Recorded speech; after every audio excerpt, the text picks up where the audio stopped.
Hello, and welcome to Brada Tales.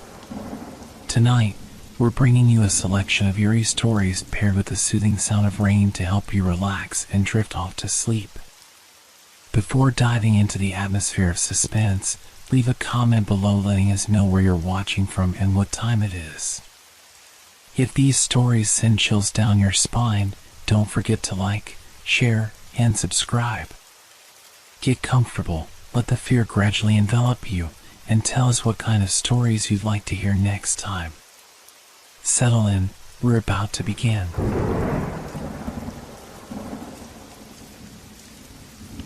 The basement in the shopping mall. Have you ever felt watched in a place that should be empty? That's how it started for me, in the silent depths of the shopping mall. The building had been abandoned for nearly 10 years. Yet my job as a night security guard demanded I patrol every corner of it. Most nights were uneventful, just the sound of my boots against the cracked tiles, the occasional flutter of a bat, or the distant drip of water from the leaky ceiling. The basement, however, always felt different. The air down there was thick and cold, pressing against my chest as if the walls themselves were alive. I avoided it as much as possible, but the routine required I check the storage rooms once per shift. That night, everything seemed normal until I heard it.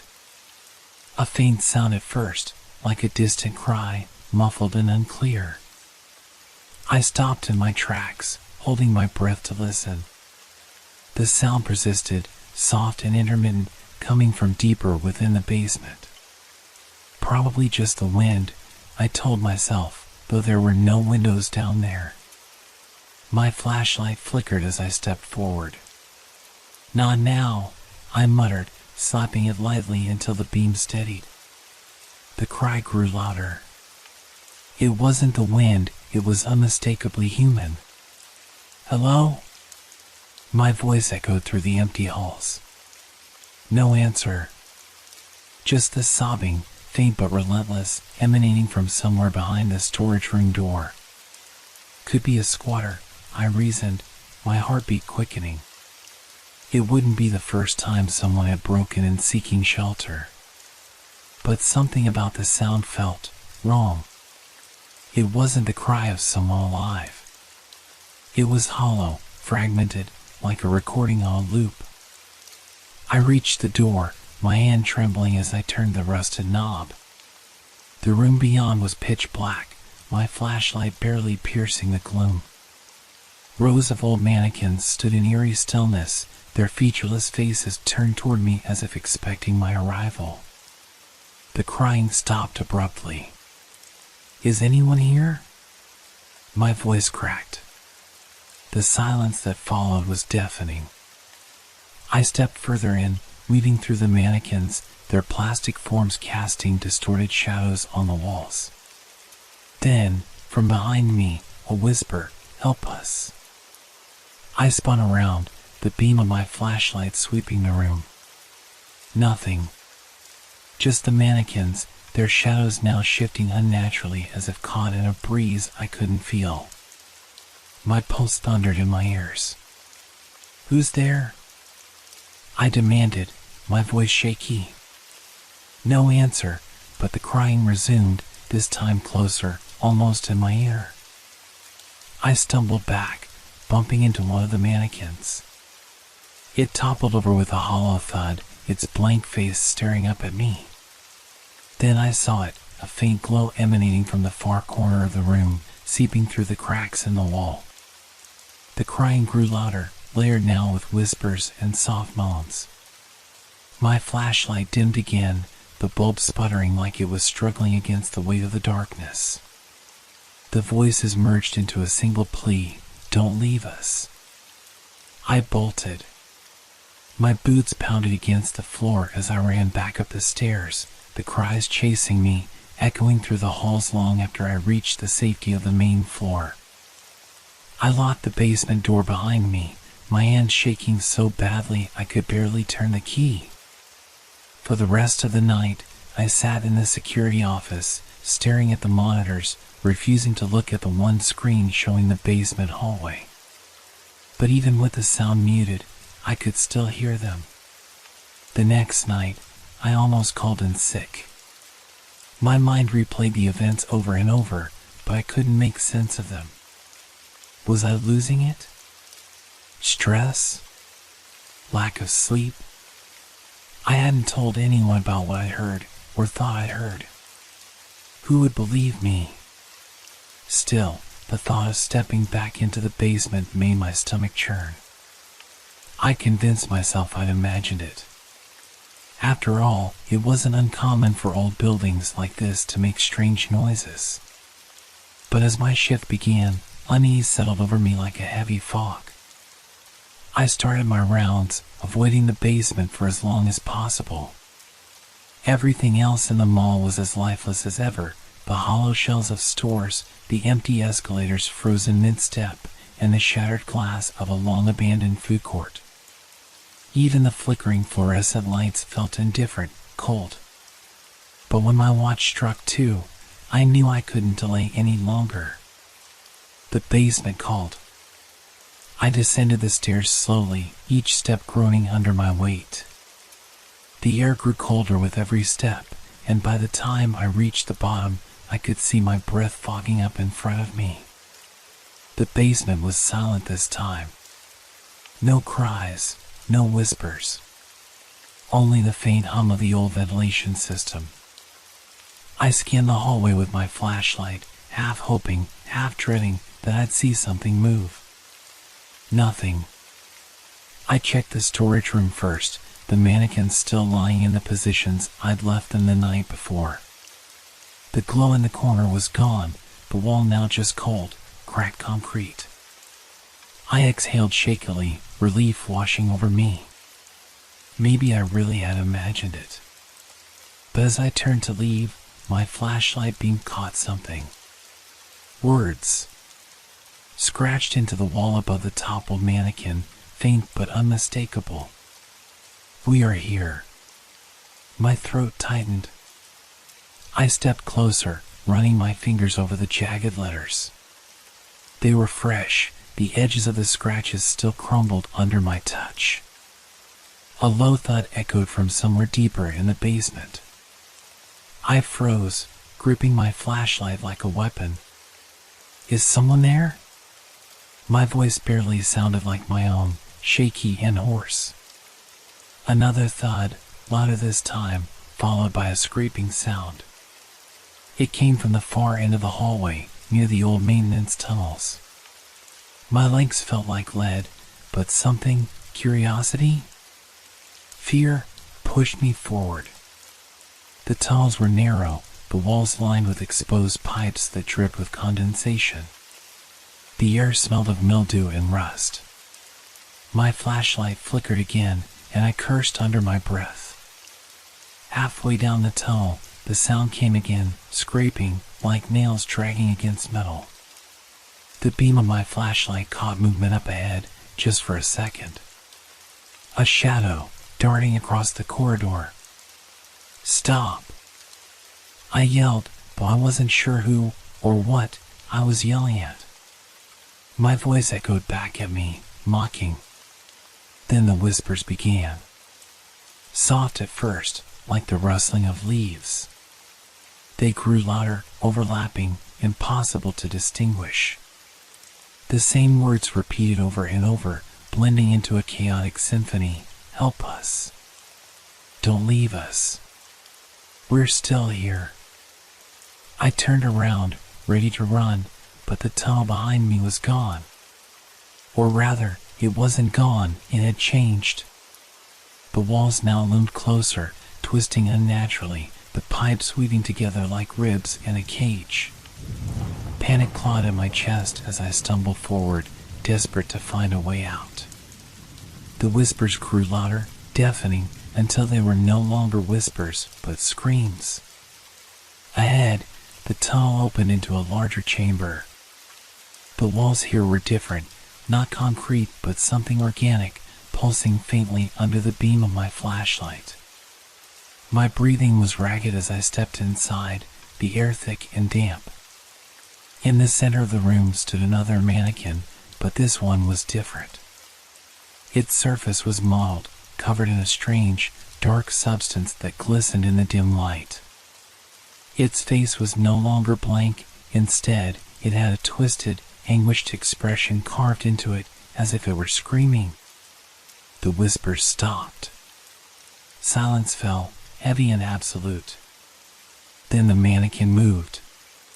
Its head jerked toward me with a sickening crack, and from somewhere deep within it, a voice rasped. "You shouldn't have come back." I stumbled backward, my flashlight slipping from my hand and clattering to the floor. Darkness swallowed me, and for a moment, all I could hear was my own ragged breathing. Then the cries began again, louder this time, echoing from every direction. Blind in the darkness, I scrambled for my flashlight. My fingers brushed cold concrete and then the smooth metal barrel. I fumbled to switch it on, and the weak beam stuttered to life, barely piercing the oppressive blackness. The mannequin was gone. I spun in place, the flashlight shaking in my trembling hands. The cries continued, blending with the whispers until it felt like the walls themselves were alive, moaning and pleading. The sound wasn't coming from a single direction anymore. It was everywhere, surrounding me. "Get a grip," I muttered, my voice cracking. There's a logical explanation for this. But deep down, I knew there wasn't. I backed toward the tunnel I'd come from, or at least, where I thought it was. The chambers seemed different now, larger, the walls stretching farther away with every step I took. The organic pulsing I'd seen earlier was gone, replaced by smooth, seamless surfaces that seemed to absorb the light. Then I heard it. A sound that cut through the whispers like a knife, heavy, deliberate footsteps. I froze. The cries faded, replaced by an unbearable silence. The footsteps grew louder, echoing through the chamber. Whoever, or whatever it was, they were getting closer. "Hello?"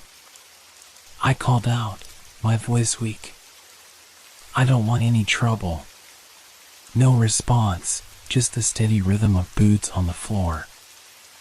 I swung the flashlight toward the sound, but the beam caught nothing but empty air. The footsteps stopped, replaced by another sound, a faint dragging, like something heavy being pulled across the floor.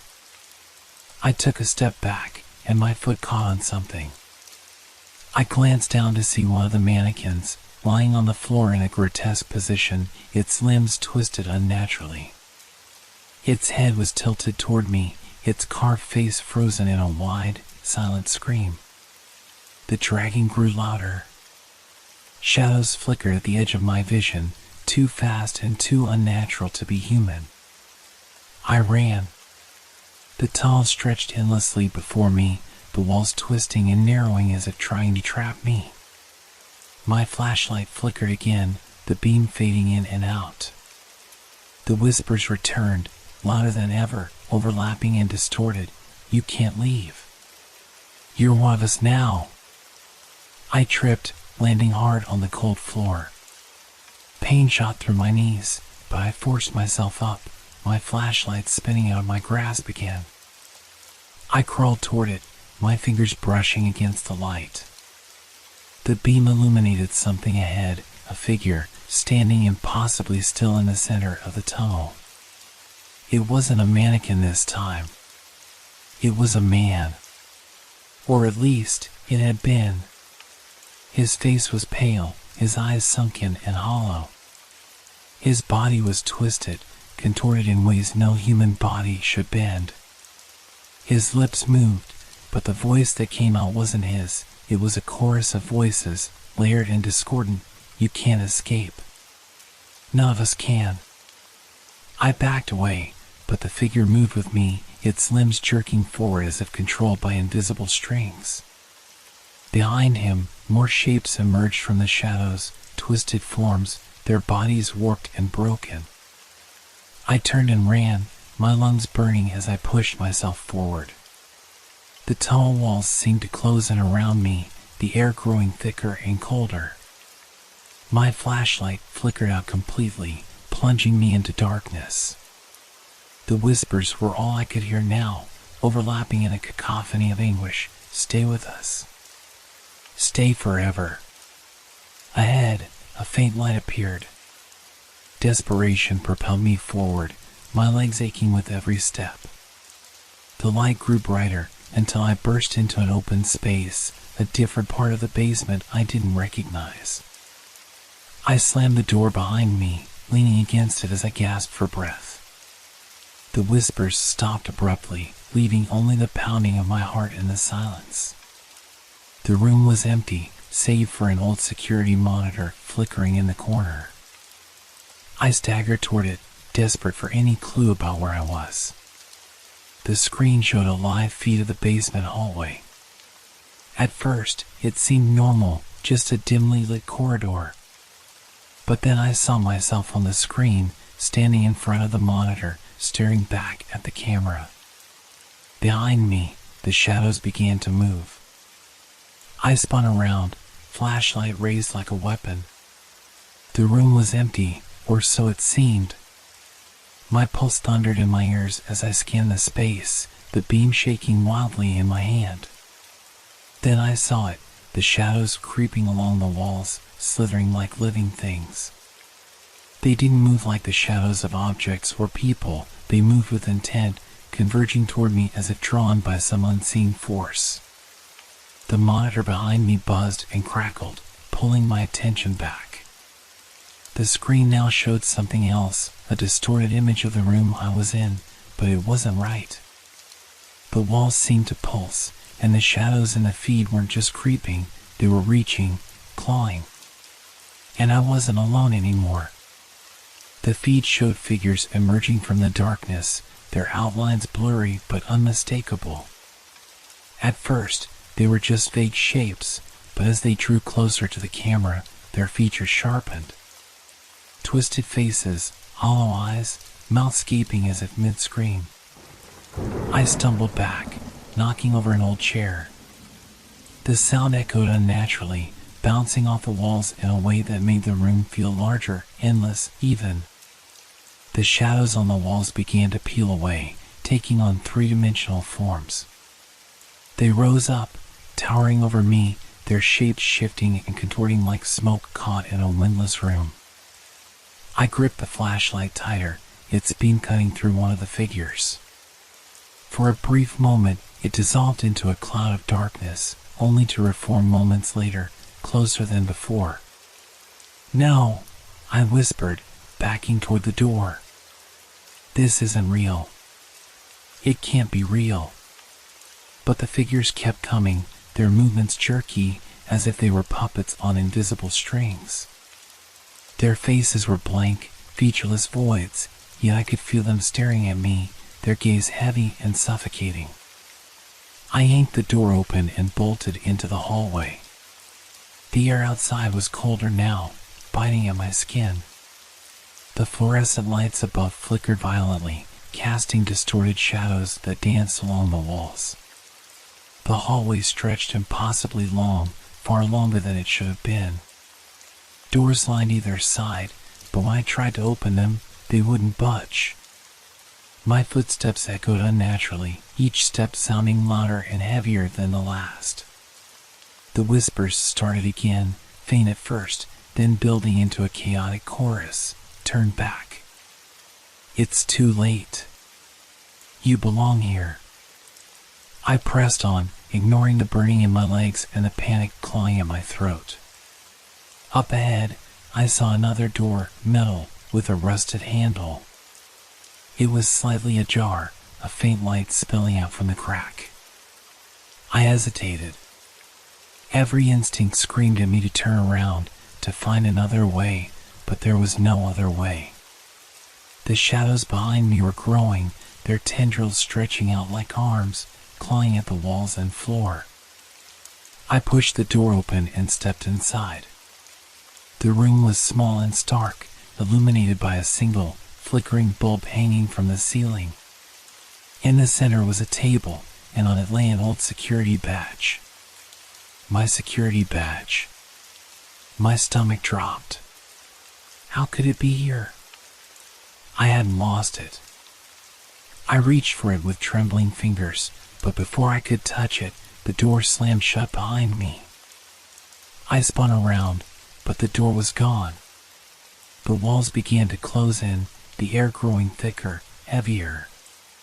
The whispers were deafening now, the words blending into a single, horrifying phrase. You can't leave. The light bulb above me flickered once, twice, then went out. Darkness swallowed the room. And then, in the pitch black, I heard it again, the footsteps. Slow. Deliberate. Getting closer.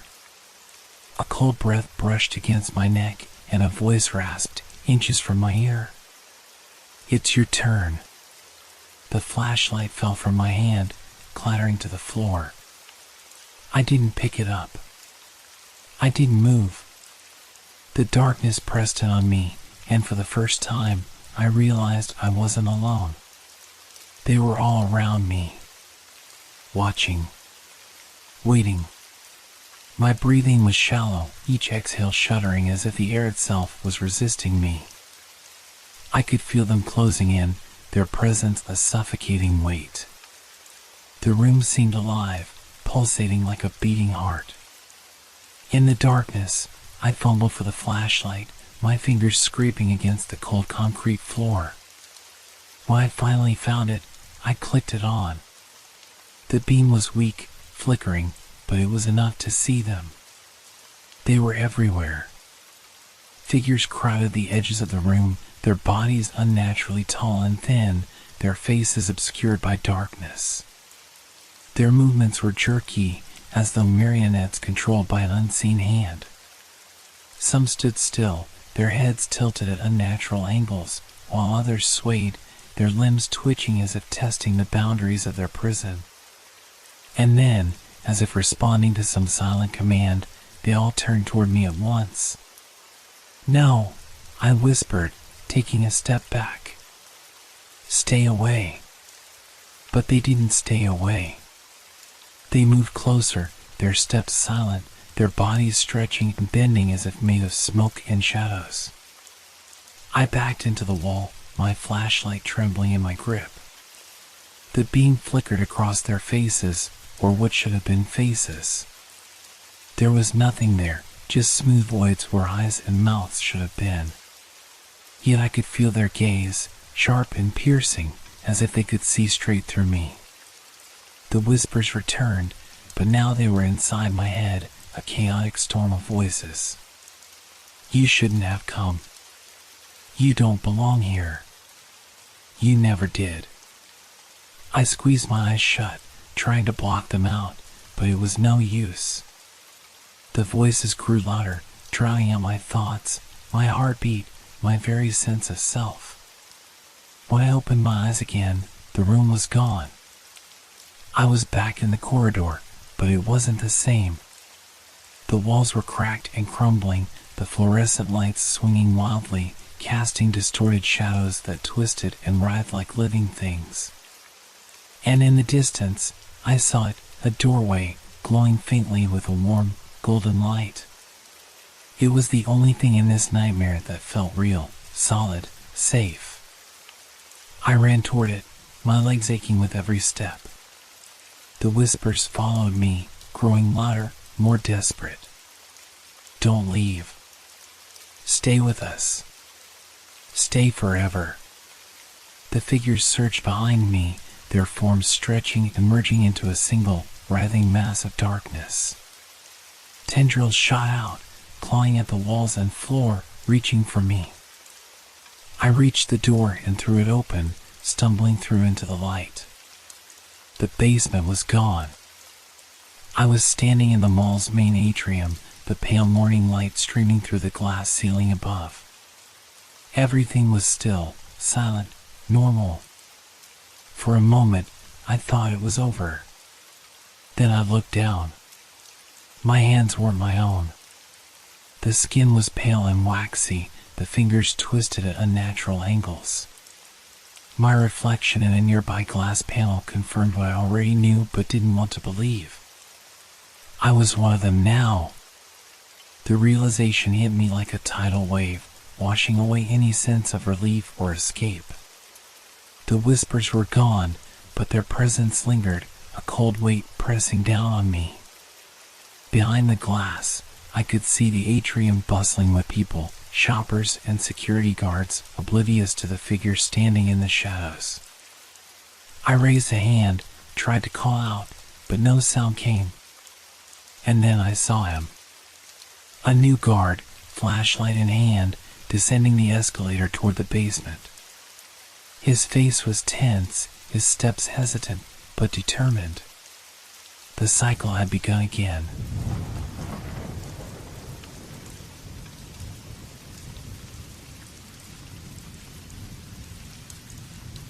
Ice Lake. Have you ever looked at the ice on a frozen lake and wondered what lies beneath it? That thought crossed my mind when I first stepped onto the surface of Crescent Lake in Vermont. The air was biting cold, the kind that nipped at your skin and made every breath visible. Tourists milled about, some skating on the ice, others taking pictures of the snow-covered pines that surrounded the lake. But what caught my attention was the silence. The wind had stopped, and the usual sounds of winter, crunching snow, laughing children, seemed muted. As I walked farther out, the ice under my boots groaned softly, a low, almost mournful sound that sent shivers down my spine. I was here to unwind, to escape the noise of the city. The past year had been a whirlwind of stress, deadlines, arguments, and a breakup that left me feeling hollow. A friend recommended Vermont for its serene beauty, and Crescent Lake had seemed perfect. But now, standing in the middle of the vast frozen expanse, I felt anything but calm.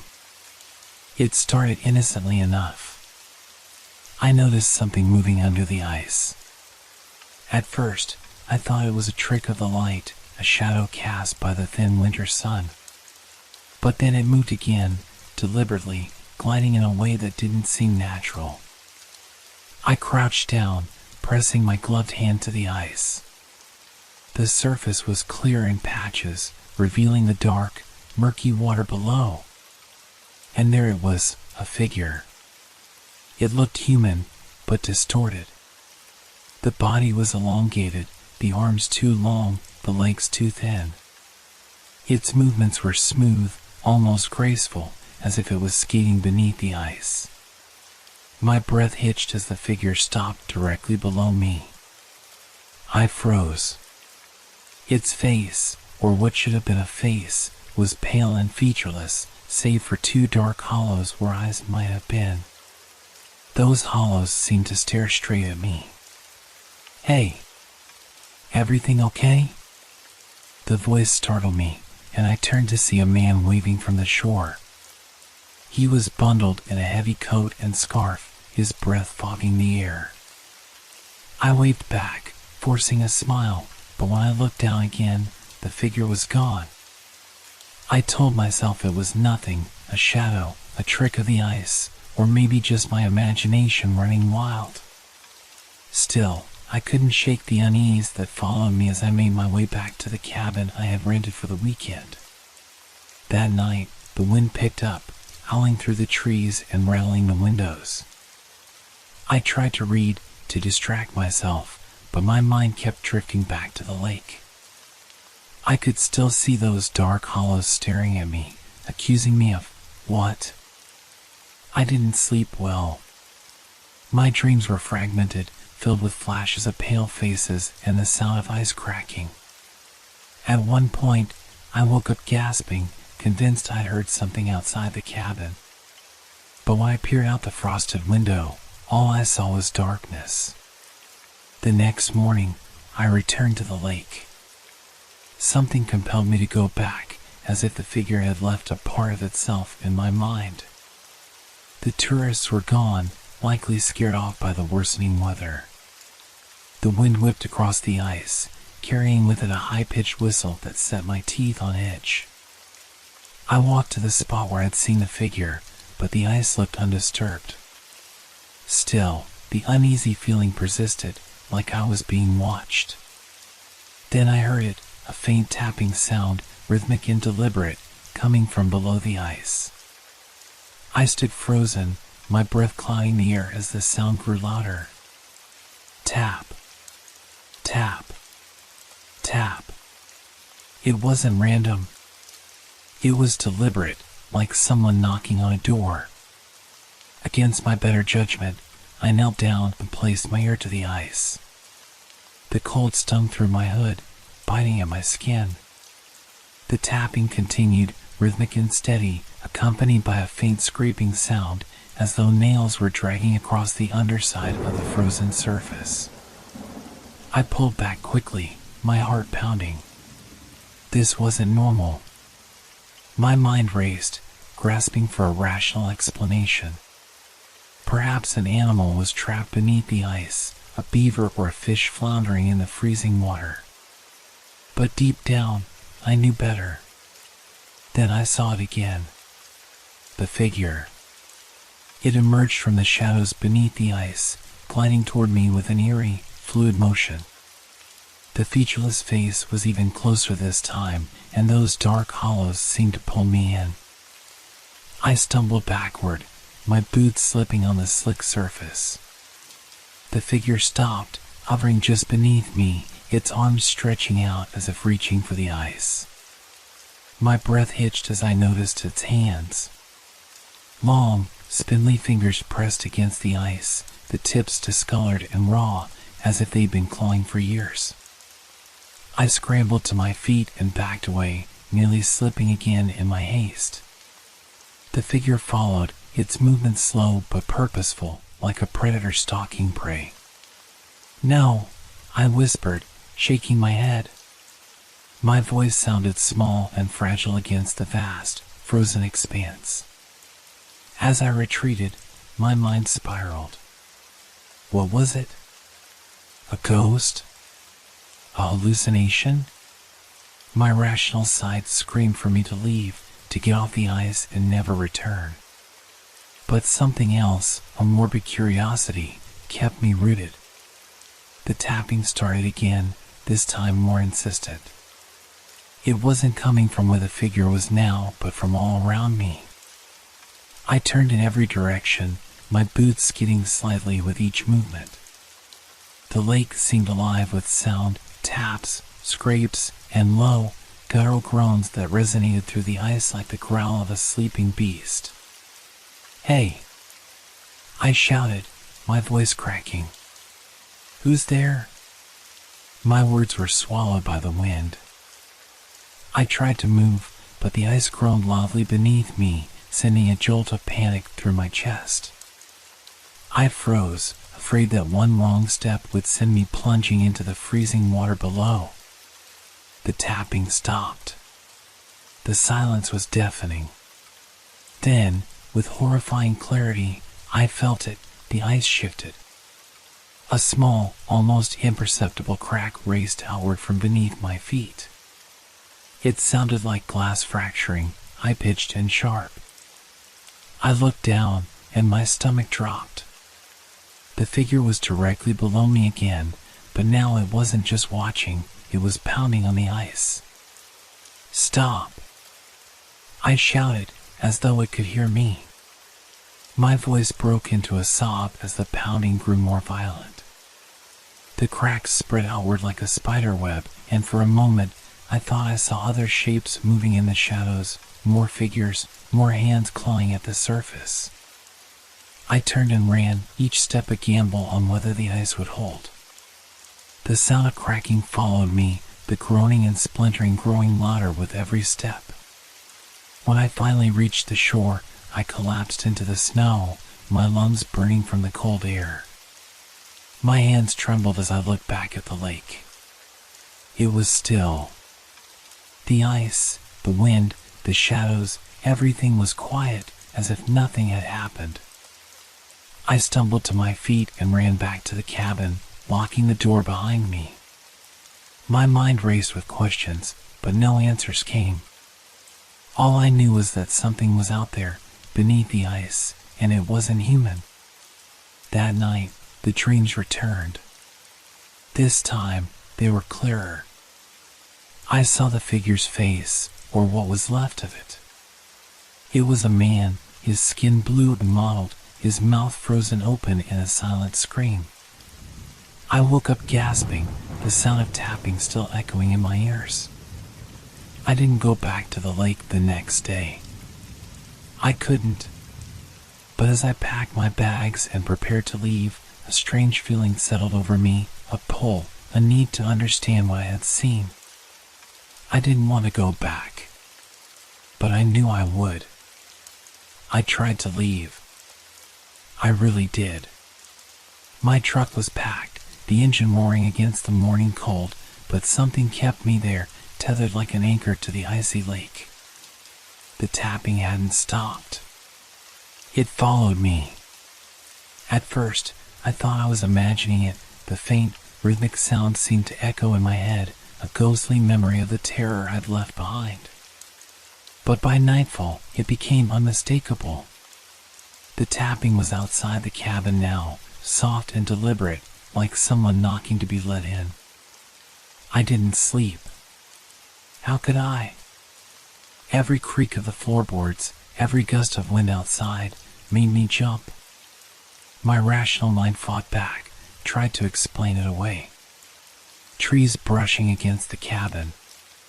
The old wood contracting in the cold. Anything but what I knew deep down to be true. By midnight, I couldn't take it anymore. I grabbed a flashlight and stepped out into the freezing night. The lake glimmered in the moonlight, a vast expanse of silver and shadow. It looked peaceful, untouched. But the moment I stepped closer, the tapping resumed, louder now, more insistent. I swung the flashlight over the ice, my breath hanging in the air like smoke. At first, I saw nothing, just the empty, frozen surface. Then, a flicker of movement. The figure was back. It stood just beneath the ice, staring up at me. Its face was clearer now, no longer obscured by the shadows. Pale and bloated, with blackened lips and hollow eyes, it looked like it had been pulled from the depths of the lake after decades underwater. And it wasn't alone.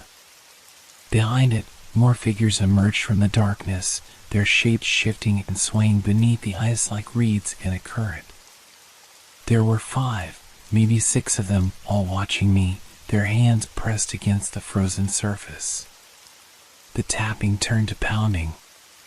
My legs felt like lead, but something compelled me forward. I stepped onto the ice, the cold seeping through my boots and into my bones. My flashlight flickered as I moved closer to the center of the lake. "Who are you?" I whispered, my voice trembling. "What do you want?" The figures didn't answer, but their movements grew more frantic. Their hands clawed at the ice, leaving long, jagged scratches in the surface. I was so focused on them that I didn't notice the cracks forming beneath my feet until it was too late. The first crack sounded like a gunshot, sharp and sudden. I froze, my heart hammering in my chest. The ice groaned, and the figures began to move faster, their bodies twisting and writhing beneath me. I turned to run, but the ice gave way. For a moment, everything was silent. The world seemed to hold its breath as I plunged into the freezing water. The cold was unlike anything I'd ever felt, stabbing into me like 1,000 needles. I tried to scream, but the icy water filled my mouth, choking me. My flashlight sank into the darkness, its beam cutting through the murky depths before disappearing completely. I thrashed against the pull of the water, desperate to break the surface. But something was holding me down. Hands. Dozens of them, cold and unyielding, wrapped around my legs and arms, dragging me deeper. I fought with everything I had, kicking and clawing, but it was no use. The figures surrounded me now, their hollow eyes staring into mine. One of them leaned closer, its mouth opening in a silent scream. Its hand reached for my face, its fingers brushing against my skin. And then, just as suddenly as it had begun, the struggle stopped. I broke the surface, gasping for air, and found myself lying on the ice.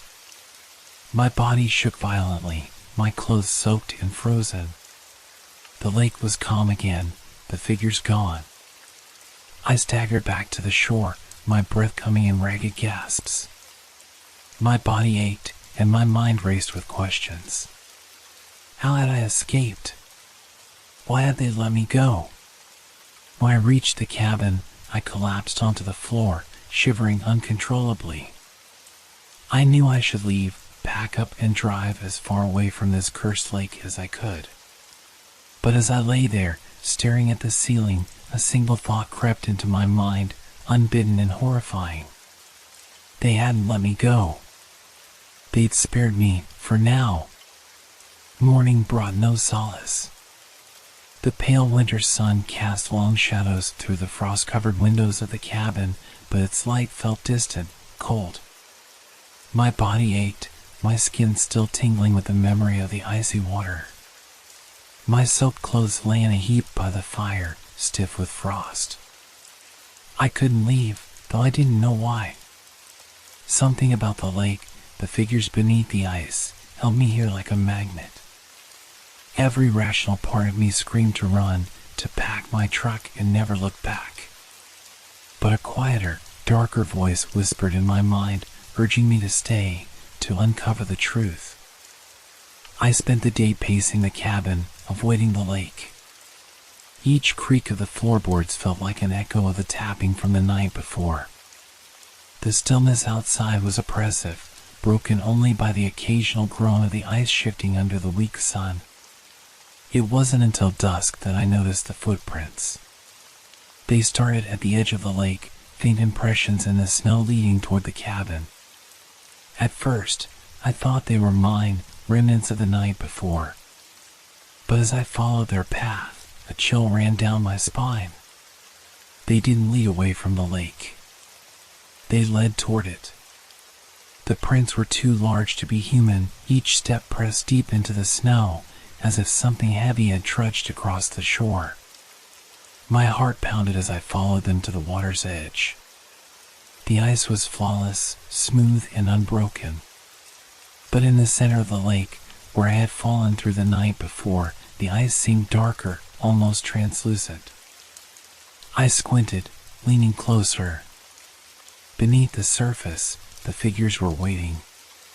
They were clearer now, their features more distinct. Some looked like they'd been there for years, their faces gaunt and skeletal, their clothes in tatters. Others seemed fresher, their flesh pale and bloated, their eyes empty sockets. And then I saw her. She was different from the others, her form sharper, more solid. Her long hair drifted around her like a halo, and her eyes weren't hollow. They glowed faintly, a pale blue light that seemed to pierce through the ice and into my soul. I stumbled back, my breath catching in my throat. That night, the knocking started again. It wasn't the faint, distant tapping from before. This was louder, more insistent, as if something, or someone, was pounding on the walls of the cabin. I sat frozen in the corner, clutching a rusted fire poker like it was a lifeline. Every thud reverberated through the cabin, shaking the walls, the floor, my very bones. Leave me alone. I screamed, my voice cracking with desperation. The knocking stopped. For a moment, there was silence, so complete it felt like the world had been smothered. Then, a new sound, a low, guttural whisper, rising from the floorboards. Come back. The voice was faint, like a breeze rustling through dead leaves, but it carried a weight that made my chest tighten. It was a woman's voice, soft and mournful, but there was an edge to it, a hunger that sent a shiver down my spine.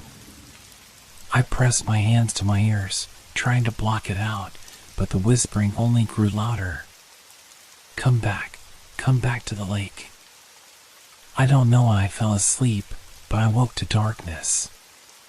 The fire had died, and the cabin was freezing. My breath hung in the air like smoke, and the knocking had returned, softer now, almost tentative. I didn't open the door. I couldn't. Instead, I sat in the corner, shivering and listening as the whispers circled the cabin, growing fainter and fainter until they faded completely. But the silence didn't bring relief. It brought dread. Because as the whispers faded, a new sound began to fill the air. A low, mournful hum, like a song carried on the wind. It wasn't coming from the cabin. It was coming from the lake. And despite everything, the terror, the cold, the voices in my head, I found myself standing, my feet moving toward the door. The hum grew louder as I stepped outside, the icy wind biting at my skin. The lake shimmered in the moonlight, the figures beneath its surface shifting and swaying in time with the haunting melody.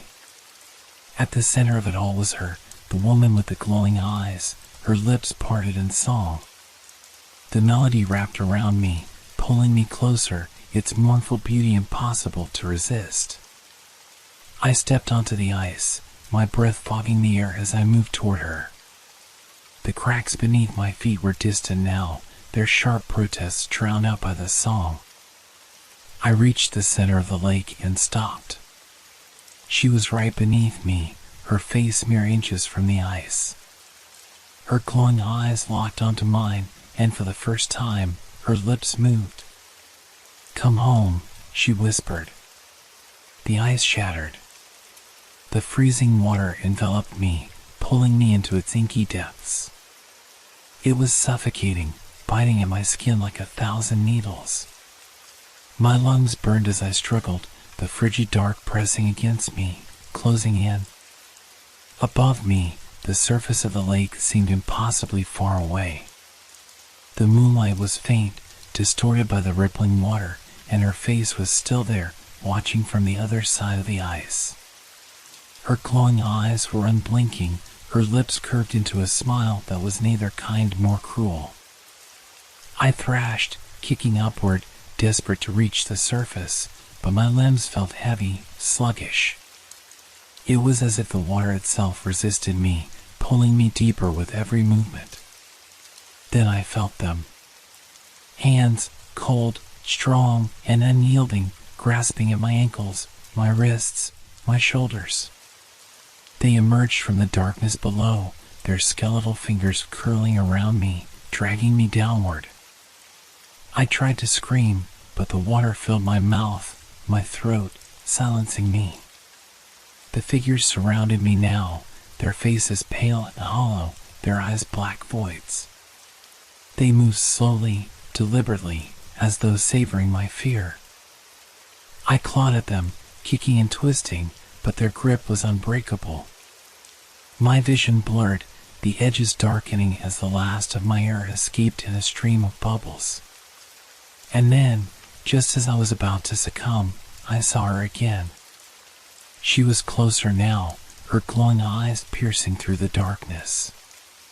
Her hair floated around her like tendrils of smoke, and her mouth moved, though I couldn't hear her words. But I understood. She wasn't calling me home. She was taking me there. The hands released me suddenly, and for a moment, I floated weightless in the freezing void. My chest heaved, my body convulsing as I struggled to inhale, but the water filled me, drowning me from the inside out. Her arms wrapped around me then, cradling me like a child. Her touch was cold but oddly comforting, and as she pulled me deeper, the pain began to fade. The darkness wasn't frightening anymore. It was peaceful, quiet. And then I saw it, the city beneath the ice. It stretched out in all directions, a labyrinth of shadowy buildings and twisted spires, their forms distorted by the murky water. Lights flickered faintly in the distance, pale and flickering like dying stars. The figures were everywhere, drifting between the buildings, their movements slow and dreamlike. Some looked like they had been there for centuries, their bodies little more than bones held together by tattered remnants of clothing. Others were fresher, their faces still recognizable, though their eyes were hollow and lifeless. I was one of them now. The woman released me, her glowing eyes meeting mine one last time before she drifted away, disappearing into the depths of the underwater city. I tried to follow her, but my body wouldn't respond. I was frozen, suspended in the water, my limbs heavy and unyielding. And then I understood. This was my new home. I wasn't afraid anymore. The cold no longer bothered me, and the silence was comforting in its own way. The figures around me weren't threatening. They were companions. But as the last remnants of my humanity faded, I saw something that filled me with a cold, unshakable dread. At the edge of the city, where the darkness was deepest, a new figure emerged. It was massive, its form shifting and writhing like a shadow given life. Its eyes were twin voids, darker than the deepest abyss, and its presence sent a wave of fear rippling through the water. The other figures recoiled, their movements frantic as they fled from the creature. But I couldn't move. I could only watch as it turned toward me, its gaze locking onto mine. And in that moment, I realized the truth. The woman, the city, the figures beneath the ice, they weren't the threat. They were the bait. The creature surged toward me, its jaws opening wide, and the last thing I saw was the darkness swallowing me whole.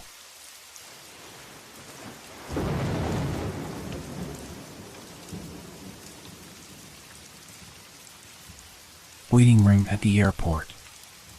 It was a quiet evening at the Florida airport. The usual hum of announcements, the clattering of rolling suitcases, and the soft murmur of travelers filled the air. But as I waited for my flight, something felt off. I couldn't quite put my finger on it, but there was an odd sensation hanging in the air, as though something was waiting for me to notice it. I had been sitting for about an hour, flipping through a magazine that I wasn't really reading when I first saw him. He was there, across the waiting area, seated in a chair near the window, his back straight and his hands resting on his knees. His posture was so rigid it looked almost uncomfortable. And yet, there was something strangely compelling about him. Something that drew my attention every time I glanced his way. I watched him for a few moments. His clothes were neatly pressed, his shoes polished to a shine, and his hair was combed back in a way that made him seem like he had just stepped off the pages of an old photograph. He looked like someone you'd expect to see in a 1950s travel ad, someone out of time. But there was a problem. He never moved. At first, I thought maybe he was just an elderly man resting before his flight, but as the minutes turned into hours, I realized something was wrong. The other passengers had come and gone, but he remained. Every time I glanced up, he was still there, sitting perfectly still in the same position, his eyes fixed ahead, as though watching something far beyond the window. As I got up to stretch my legs, I felt an odd pull to walk in his direction. The closer I got, the more unsettling it became. There was an almost imperceptible chill around him, a slight disturbance in the air that seemed to ripple outward, affecting everything in its proximity. I stopped just a few feet away from his chair, unsure of what to do. He hadn't acknowledged me. He hadn't moved a single muscle. But there was something about him that made me feel like he knew I was there. I took a deep breath, ready to move on, when I saw it. On the seat next to him, there was a small carry-on bag, perfectly placed. I had watched him for long enough now to know that it had never been there before. In fact, I couldn't recall him even getting up to claim it. It was as if it had materialized out of nowhere. Shivers ran down my spine, and I quickly averted my gaze. It was just my imagination, I told myself. Maybe the bag had always been there, and I had simply missed it. Still, the feeling that something was terribly wrong lingered. As I walked back to my seat, I glanced over my shoulder one last time. The man hadn't moved, but his eyes were no longer fixed on the empty tarmac. Now they were staring straight at me. I felt my heart race. I quickly turned away, forcing myself to focus on the magazine in front of me, but the sensation of being watched wouldn't leave. It was as if his presence was seeping into the very air around me. Why hadn't he boarded his flight? Why didn't he move? And why did I feel like I couldn't leave this airport without understanding the answer? I couldn't shake the feeling that I was just as trapped here as he was. Little did I know, my question would soon be answered in ways that I couldn't have possibly imagined. The clock on the wall ticked away, its sound growing louder, more rhythmic, like the beat of a drum. The airport was beginning to empty out as the last few flights of the night were called, but I couldn't take my eyes off the man. I tried to focus on my phone, scrolling through mindless updates, but it was as though the world around me had become a blur, with only him remaining in sharp focus. I glanced at the boarding times, but it felt pointless. My flight had already been delayed twice, and it seemed like it wouldn't be leaving anytime soon. There was no hurry, not with the strange stillness that had settled over everything. A few passengers, looking weary from their long travels, got up and headed towards the gates, but I noticed something odd. They were all moving in the same direction, towards the exit, as though some unspoken force was pulling them. It wasn't that the gates were closing. In fact, the announcement still rang out, echoing in the empty space. I noticed the man again, sitting in his chair, motionless.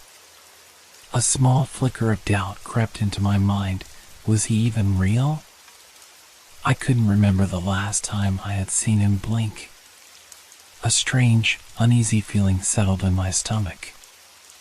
I tried to rationalize it. Maybe he was just exhausted.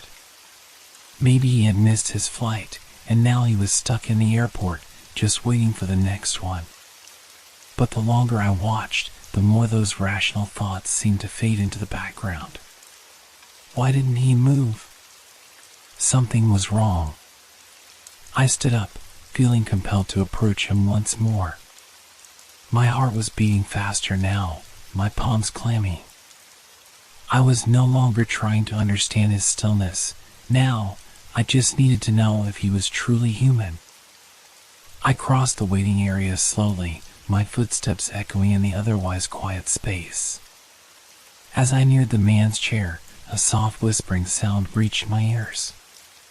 At first, I thought it was just the air conditioning kicking in, but the whispering grew louder, as if someone was murmuring right behind me. My breath caught in my throat, and I turned around, but no one was there. I was alone. But the sound, the whispering was still there, growing in intensity, as if it was coming from all around me, wrapping itself around my senses. I looked back at the man. He hadn't moved, but there was a subtle change in the air. His presence had grown more oppressive, as if his stillness was a trap. It felt like the space around him was shrinking, closing in. I was now standing directly in front of him. His eyes were fixed on the same spot, but I could feel his gaze as though it were an invisible weight pressing against my chest. I couldn't explain it, but I felt drawn to the empty seat next to him. The small carry-on bag was still there, untouched, its zipper slightly open. Without thinking, I sat down. The moment I did, the whispering stopped. The air grew heavy, and the lights overhead flickered. I looked around, heart pounding in my ears. The few remaining passengers were beginning to disappear, their forms slowly melting into the shadows of the terminal. One by one, they faded from view until I was the only one left, sitting next to the silent man. I felt my skin crawl. The man didn't move, but I could feel something in his stillness. It was almost like he was waiting for me to make the first move, like he was offering me a choice I wasn't yet ready to make.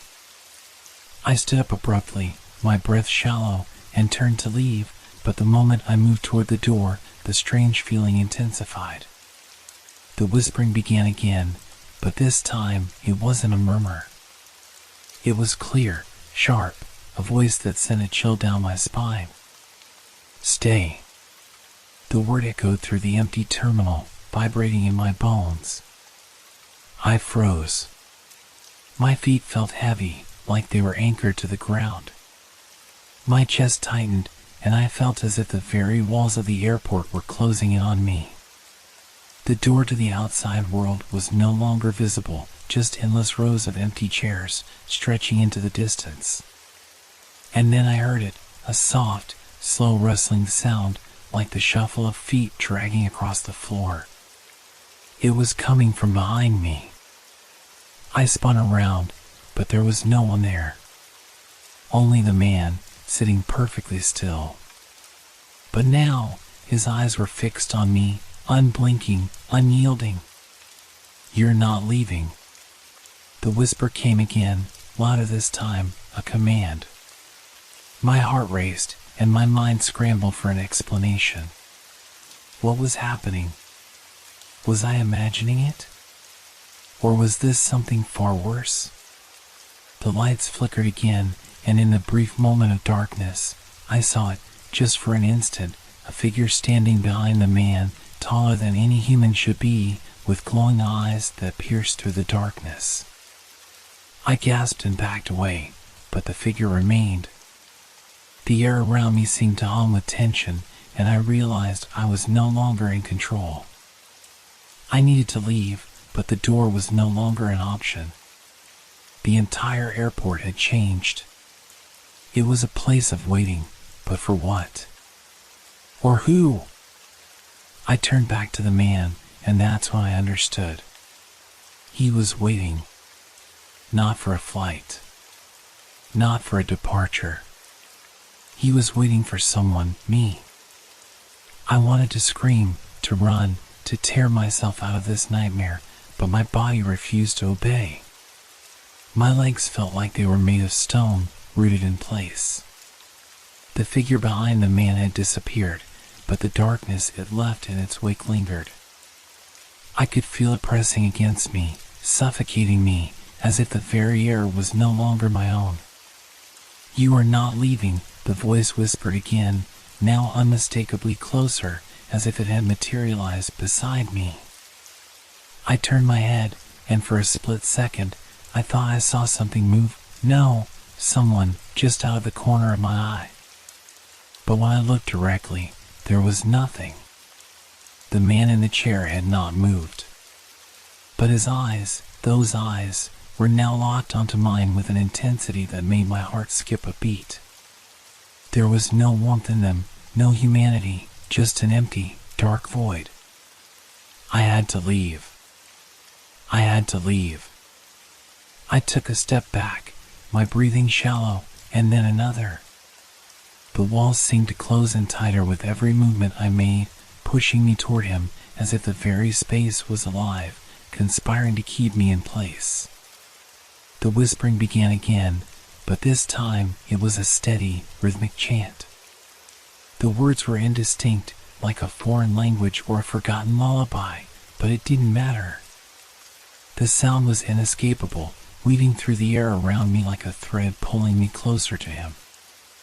I couldn't tear my eyes away from the man.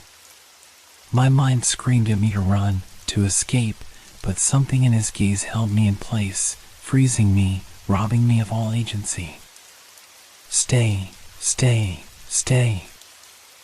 I felt my pulse in my temples, the pressure building in my skull. The lights overhead flickered again, and the whispers became more distinct, more insistent. Stay with me. I tried to fight it, but it was useless. My mind was no longer my own. I could feel myself slipping away, my thoughts clouding, as if some unseen force were slowly erasing them. Then, something shifted. The stillness that had hung in the air, thick and suffocating, was broken by a sudden crack, the sound of a chair scraping across the floor. The man moved. For the first time, his head tilted slightly, his gaze never leaving mine. I froze, caught in the eerie, unblinking stare. The hair on the back of my neck stood up as his lips parted, revealing a faint, almost imperceptible smile. I stumbled back in horror, but my feet wouldn't respond. I was rooted to the floor. His voice came, low and slow, almost a rasp, but I could hear it clearly in the now deadly silence. "You're finally here." I didn't understand. The words didn't make sense. I wasn't supposed to be here. I was waiting for my flight. I was just trying to get home. Home. The thought burned through me, and for a moment, I was filled with overwhelming panic. What if I had missed my flight? What if I was never supposed to leave? Was I already too late? I could hear the faint whisper of someone else's footsteps now, though no one was there. It echoed in the distance, distant but growing closer. The sound seemed to twist in on itself, growing louder as it moved in a steady rhythm, thump, thump, thump, matching my own heartbeat. Suddenly, I was aware of something I hadn't noticed before. The air around me was thick, laden with an unnatural stillness. The walls of the terminal felt closer now, and the far corner where I had first seen the man, where the darkness seemed to grow more tangible, was no longer empty. I turned toward it, and there, standing in the shadowed corner, was a figure, a shadow of a man, but distorted, his body shifting and changing like liquid. His eyes, if they could be called eyes, were empty voids, but they glimmered with a sickening light. And then it clicked. The man sitting in the chair, the man with the strange, cold eyes, he wasn't real. He had never been real. He was a ghost, a shadow of someone who had never left this place. This place. I felt the full weight of the realization crash over me. This wasn't just a terminal. This wasn't just an airport. This was a waiting room, not for flights, but for souls. And I had been waiting here too long. "You're not leaving," the voice hissed, now almost a growl. I turned to run, to escape this nightmare, but as I moved toward the door, I found myself colliding with someone invisible, but forceful. I fell backward, slamming into the floor, the cold tiles digging into my skin. And then I heard the sound. The unmistakable shuffle of dragging feet. Closer. Closer. I looked up, and that's when I saw it. The figure, no longer a mere shadow, was moving toward me, its form fully formed now, towering above me. Its eyes gleamed with malice, its mouth curled into a grotesque smile. "You stayed too long." The words echoed in my mind, and I understood. I understood too late. I wasn't supposed to leave this place. It had never been a matter of a flight. It had always been a matter of time. Time which had run out. And now, I was the one waiting. The world around me began to bend and warp, as though the very fabric of reality was being pulled apart. The floor beneath me felt like it was swaying, shifting as though the terminal had become a fragile boat adrift in an ocean of dark water. I tried to move, to stand, but my limbs felt numb, heavy as if weighed down by some unseen force. My breath came in ragged gasps, desperate and frantic, but it only seemed to fuel the strange sensation that someone, was watching me. The figure was getting closer now, its feet dragging across the floor with a grotesque, wet sound. It no longer walked like a human, but rather seemed to slide, as if its body couldn't quite obey the laws of motion. I wanted to scream, to run, to throw myself at the door, but my legs betrayed me. I was paralyzed, rooted to the spot, unable to move even a step. The whispers filled the air again, louder now, not just one voice, but many. Each one melded together, creating an overwhelming chorus of maddening words. They seemed to come from every corner of the room, circling around me, drowning me in their meaninglessness. It was as if the space itself had come alive, pressing in on me, suffocating me with its darkness. You're staying with us forever. I tried to scream, but no sound came out. My eyes locked onto the figure that was now just a few feet away from me. The face, if it could be called a face, was a mass of writhing shadows, its features constantly shifting like a distortion in a funhouse mirror. A deep, resonant chuckle echoed from the darkness. You didn't understand, did you? The voice was everywhere now, inside my head, inside my bones. You were never meant to leave. This is where you belong. The ground beneath me seemed to twist, pulling away, the tiles melting like wax. I could feel myself slipping, falling, though I never moved. The walls stretched into endless corridors, and the man, the ghost in the chair, was no longer alone. Other figures had materialized from the shadows, their bodies contorting unnaturally as they drifted closer to me, silent and still, their eyes hollow and cold. I couldn't breathe.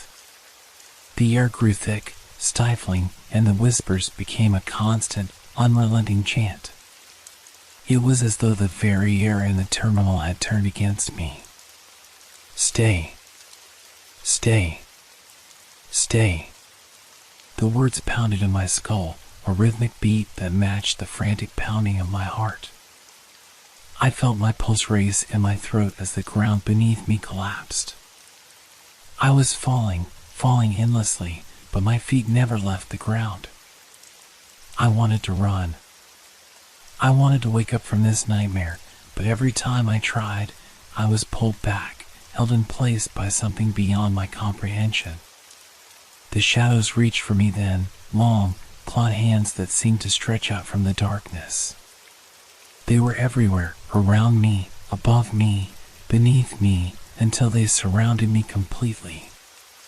Their cold touch burned like ice, yet felt impossibly heavy. Welcome home. I closed my eyes, fighting to break free, but the force that held me only tightened. The whispers were now deafening, an overwhelming cacophony that blurred into a single, horrifying sound. And then, I felt it. A hand, cold and clammy, wrapped around my wrist. I jerked, struggling to break free, but the grip was unyielding, like iron. My eyes shot open, and I saw the figure standing before me. The one who had been in the chair. But now, it wasn't just him. It was all of them.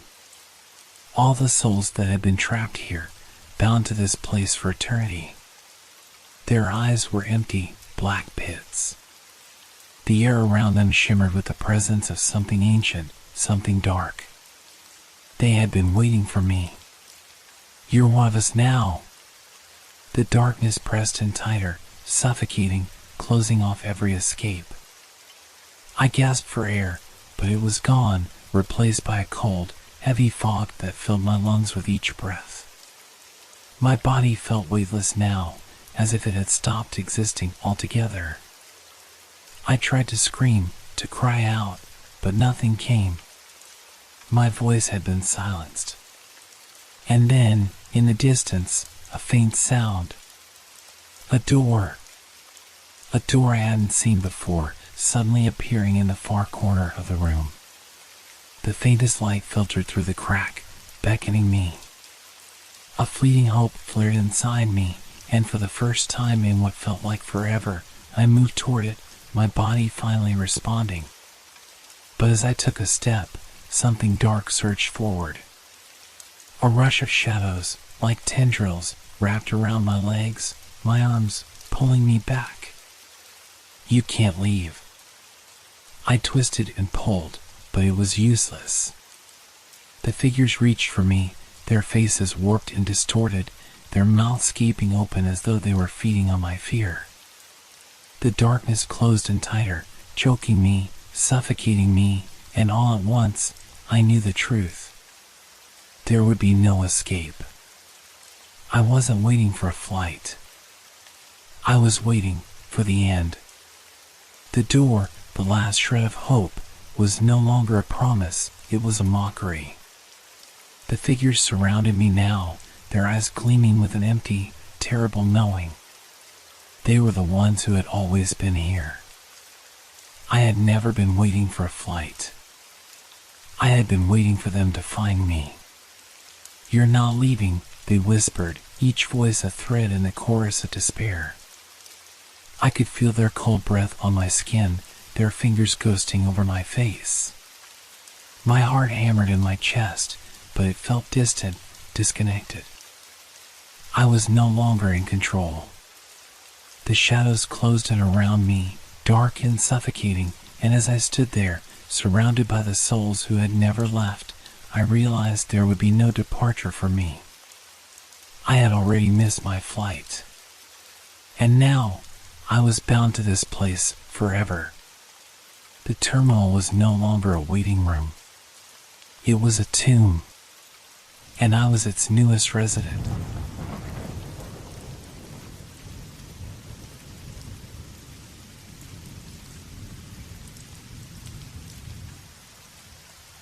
Summer camp in the mountains. It was a warm, breezy night at Camp Evergreen, nestled deep in the mountains of North Carolina.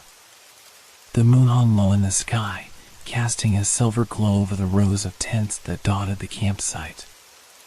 The air was thick with the sounds of cicadas and the rustling of leaves, but there was an undercurrent of tension that seemed to seep into the very air. As the new campers settled into their tents, their laughter echoing through the camp, one camper, in particular, felt the hairs on the back of his neck stand up. Ryan, a 12-year-old from a small town, had just arrived at the camp a few hours earlier. He had been excited at first, looking forward to the camp activities and meeting new friends. But as the evening wore on, he couldn't shake the feeling that something was off. It wasn't just the typical unease of being away from home, it was something deeper, more unsettling. "Don't worry," his camp counselor, Jake, had said earlier, "just make sure you're in your tent by curfew and stay away from the woods. Trust me, there are things out there at night you don't want to mess with." Ryan had laughed it off, thinking it was just one of those campfire stories counselors told to get the kids to behave. But now, as he lay in his tent, listening to the sounds of the woods around him, those words took on more ominous tone. The campfire stories the older campers told that evening kept playing over in Ryan's mind. They spoke of a ghost, an eerie figure who would appear by the tents at night. The spirit, they said, was the restless soul of a former camp counselor who had died years ago in a tragic accident while leading a hike through the mountains. He was said to walk the campgrounds every night, searching for someone to communicate with, for someone to acknowledge his existence. Ryan tried to dismiss the idea as just a story, but something inside him made it hard to forget. He kept hearing small, unsettling noises outside his tent, footsteps, rustling leaves, the sound of something dragging across the ground. He told himself it was just animals, the forest coming alive after dark, but the fear lingered. As the night grew deeper, Ryan's thoughts turned darker. The sounds outside seemed to draw closer, almost as if they were circling around his tent. His heart started to race, and he pulled the covers tighter around himself, trying to block out the noise. Suddenly, there was a soft knock on the tent, so faint that he almost thought he had imagined it. He held his breath, straining to listen. Another knock, this time louder. His pulse quickened, and he sat up in bed, his mind racing. "Hello?" came a voice, soft yet clear. Ryan's stomach dropped. The voice was unmistakably human, but no one was supposed to be out there. The knock came again. Louder. Who's there?" Ryan whispered, his voice trembling. There was no reply. But the tent flap shifted, as though someone, or something, was just outside, listening. Ryan froze. He could hear the slow, deliberate sound of breathing, soft, raspy breaths that filled the silence. He wanted to scream, to call for help, but his voice seemed to be trapped in his throat. Then, as quickly as it had begun, the sound stopped. Ryan lay in his tent, wide-eyed, his mind racing. He could hear his heart pounding in his ears. The air in the tent felt thick, oppressive, as if the world outside was closing in around him. Was it just his imagination? Or had something, or someone, really been out there? As he lay there, the fear settled over him like a heavy blanket. Ryan couldn't shake the feeling that the stories he'd heard were more than just campfire tales. Something, or someone, was out there, watching. The moonlight outside flickered as clouds drifted lazily across the sky, casting fleeting shadows over the camp. Ryan stayed motionless in his sleeping bag, his mind racing. He had convinced himself that whatever had happened earlier, those knocks, that voice, was just a figment of his imagination. He could hear the others in the nearby tents, laughing and talking, oblivious to the growing unease that hung in the air. But something in the back of his mind nodded him, something telling him that the stories about the ghostly counselor weren't just stories. That nagging thought refused to leave him. He tried to tell himself it was nothing. It's probably just an animal, he thought, just a raccoon or a deer. Then, as if to prove him wrong, came the sound again. A soft, scraping noise, like something being dragged across the ground. Ryan's heart skipped a beat. He hadn't heard anything like this before, not the wind, not the animals. This was deliberate, purposeful, and it was moving closer to his tent. Ryan's breath caught in his throat. Maybe it's nothing, he tried to convince himself again. But his body refused to relax, each muscle tensed in anticipation of whatever was coming next. The sound stopped abruptly, replaced by a low, guttural growl that sent a chill racing up Ryan's spine. His mind instantly went to the worst possible conclusion. What was that? Without thinking, he crept to the edge of his tent, trying to peer through the small window at the dark figures lurking just beyond. The wind had died down completely, and the usual rustling of the trees had stopped. In its place, there was only the eerie quiet of the night. And then, for just a moment, Ryan could have sworn he saw something move, a shadow, something large and swift, slinking along the ground. His pulse quickened. He pulled back, heart pounding in his chest. It was just a shadow, he told himself, forcing himself to breathe slowly. You're just imagining things. It's nothing. It's just the dark playing tricks on you. But no matter how hard he tried to reason with himself, the fear only grew stronger. The shadows outside seemed to move of their own accord, their shapes shifting unnaturally in the dim light. Then, there it was again, the scrape, followed by the low growl. Ryan's stomach twisted. This time, it was different. The growl wasn't from an animal, it was something human, something almost alive, but not quite.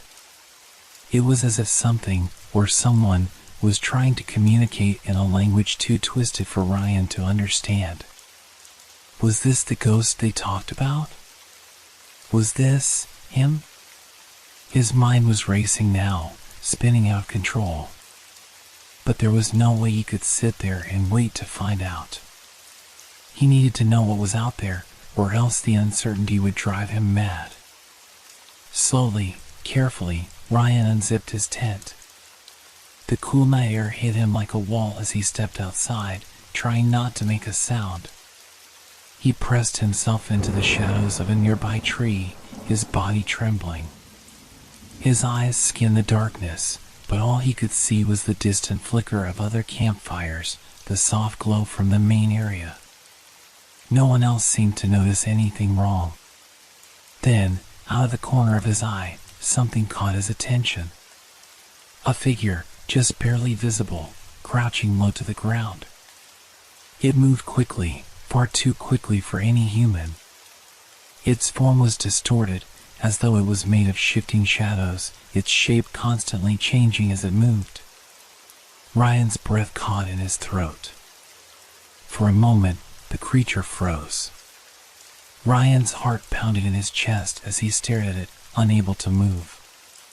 It was as though it could sense him, feel his eyes on it. Its head jerked toward him, and for the briefest of moments, Ryan could see its eyes, glowing faintly in the dark, like two embers of red fire.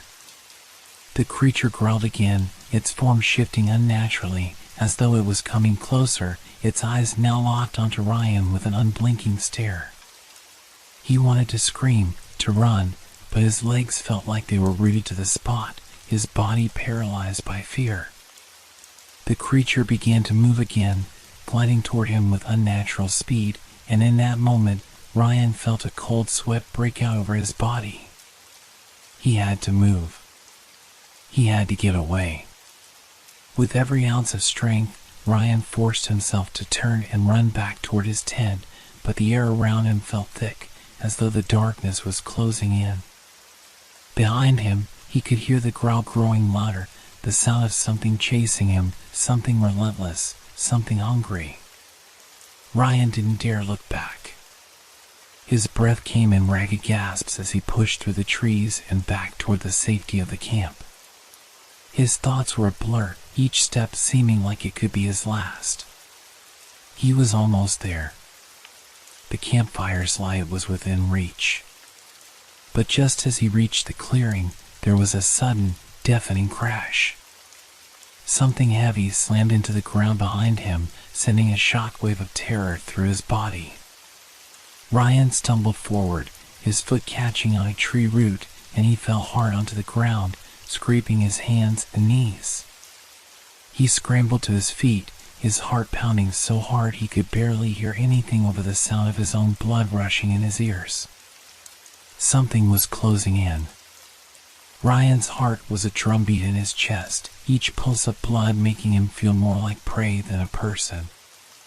His legs were screaming for mercy, the pain of every step intensifying with each moment he spent running from that thing in the shadows. He could hear it now, its claws scraping the earth behind him, its growl building into a terrible, inhuman roar. The camp was so close. The glow of the fire, the sounds of the other campers, the safe haven that seemed just out of reach. But Ryan was slowing down. His breath was ragged, burning in his lungs, and his body felt like it was moving in slow motion, weighed down by a cold, creeping dread. No! Not now! He pushed harder, his feet pounding the ground faster. Just as his hand reached out for the first tent post, the growl erupted again, this time so close, so near, that he felt the hairs on the back of his neck stand on end. He spun around, eyes wide, heart hammering. In the dark, illuminated only by the dim, flickering light of the campfire, it was there. It was no longer a shadow or a figment of his imagination. It was real. Too real. A hulking figure, its body covered in matted fur, like a grotesque parody of a man, with long claws and glowing, malevolent eyes. It was standing on two legs, towering over Ryan with an unnatural, jerking movement. It looked half human and half monster, its features twisted, shifting with a sort of fluid motion, like it was being drawn by something that couldn't quite capture it in full. Ryan staggered backward, his body shaking with a mix of terror and disbelief. This is real. This is real. The creature took a slow step toward him, its eyes never leaving his. The growl was louder now, a low, throaty sound that vibrated in Ryan's chest, rattling his bones. He stumbled back, nearly tripping over his own feet. There was no escape. What do I do? What can I do? His mind raced, searching for a way out, but there was no time. The creature lunged, faster than Ryan could react, its claws slashing the air, and Ryan barely dodged, his heart nearly stopping from the shock of the narrow miss. He wasn't going to make it. His legs were too weak, his mind too frantic. And that thing behind him, it wasn't human. It didn't have to follow the same rules. Suddenly, a voice broke through his panic. Ryan. It was his friend, Kevin, from a nearby tent. He was running toward Ryan, his eyes wide with terror. But Ryan could barely comprehend anything other than the nightmare in front of him. Kevin froze in his tracks as the creature turned toward him, its mouth opening in a terrible snarl. Ryan tried to shout, to warn him, but the words caught in his throat. Get back. Kevin yelled, but the creature was too fast. With a horrifying screech, it launched itself at Kevin, knocking him to the ground with an inhuman force. Ryan couldn't breathe as he watched his friend struggle, trying to push the creature off him. Kevin's screams echoed through the night air. Ryan's blood ran cold as he realized he had no choice. He had to do something, or Kevin wouldn't make it. He couldn't just run. He scrambled toward the campfire, the nearest source of light and safety, the flames dancing wildly in the wind. He reached for anything, his hands desperately grabbing at the nearby fire pit. A metal poker. Hot coals. It didn't matter. Anything to fight back. He lifted the poker, holding it in both hands like a weapon.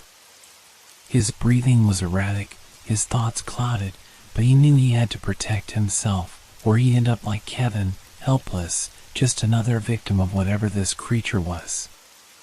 With a primal scream, Ryan charged toward the creature, swinging the poker with all his might. The metal struck something hard, something like bone or flesh. The creature reeled back, its glowing eyes burning with fury, but it didn't retreat. It hissed, a sound like the slithering of a snake, and lashed out again, its claws catching Ryan across the shoulder. Pain shot through him, but Ryan didn't stop. The adrenaline surged through his veins, and with all his strength, he swung the poker again, this time hitting the creature square in the chest. It staggered backward, snarling, but it didn't fall. Kevin was still on the ground, struggling to get up, but he was weakening. Ryan's eyes flipped to his friend for just a moment, and that was enough to break his focus. The creature seized the opportunity, lunging at Ryan with incredible speed. Ryan barely managed to raise the poker in time, but it wasn't enough. The creature's claws dug into his arm, and with a sickening growl, it dragged him to the ground. Panic surged through Ryan's chest as he felt his body pinned beneath the creature's weight. He could smell its rancid breath, hot and foul, as it loomed over him, its glowing eyes narrowing into cold, malicious slits. But then, something unexpected happened. A sharp, piercing light flooded the area. It was the camp's main security flashlight, blinding and bright, cutting through the darkness like a knife. The creature shrieked, its form flickering for a moment, as though the light was distorting it. And then, without warning, it vanished. Ryan blinked, dazed, his mind struggling to catch up with what had just happened. The flashlight's beam cut through the night, but there was no sign of the creature. It had disappeared as quickly as it had appeared. Kevin was still on the ground, panting, his body covered in scratches and bruises. Ryan could barely stand, his whole body shaking with the shock of what had just occurred. He didn't know what to think anymore. It was gone. But was it really gone? Would it come back? And what the hell had just happened? The campfire flickered in front of Ryan, its warm glow doing little to ease the cold that had settled in his bones. His arm burned where the creature's claws had torn into his skin, but the pain seemed distant now, as if his body had gone numb to everything but the horror he had just experienced. Kevin sat next to him, still catching his breath, his eyes wide and distant. He looked like he was in shock, as if he couldn't fully process what had happened.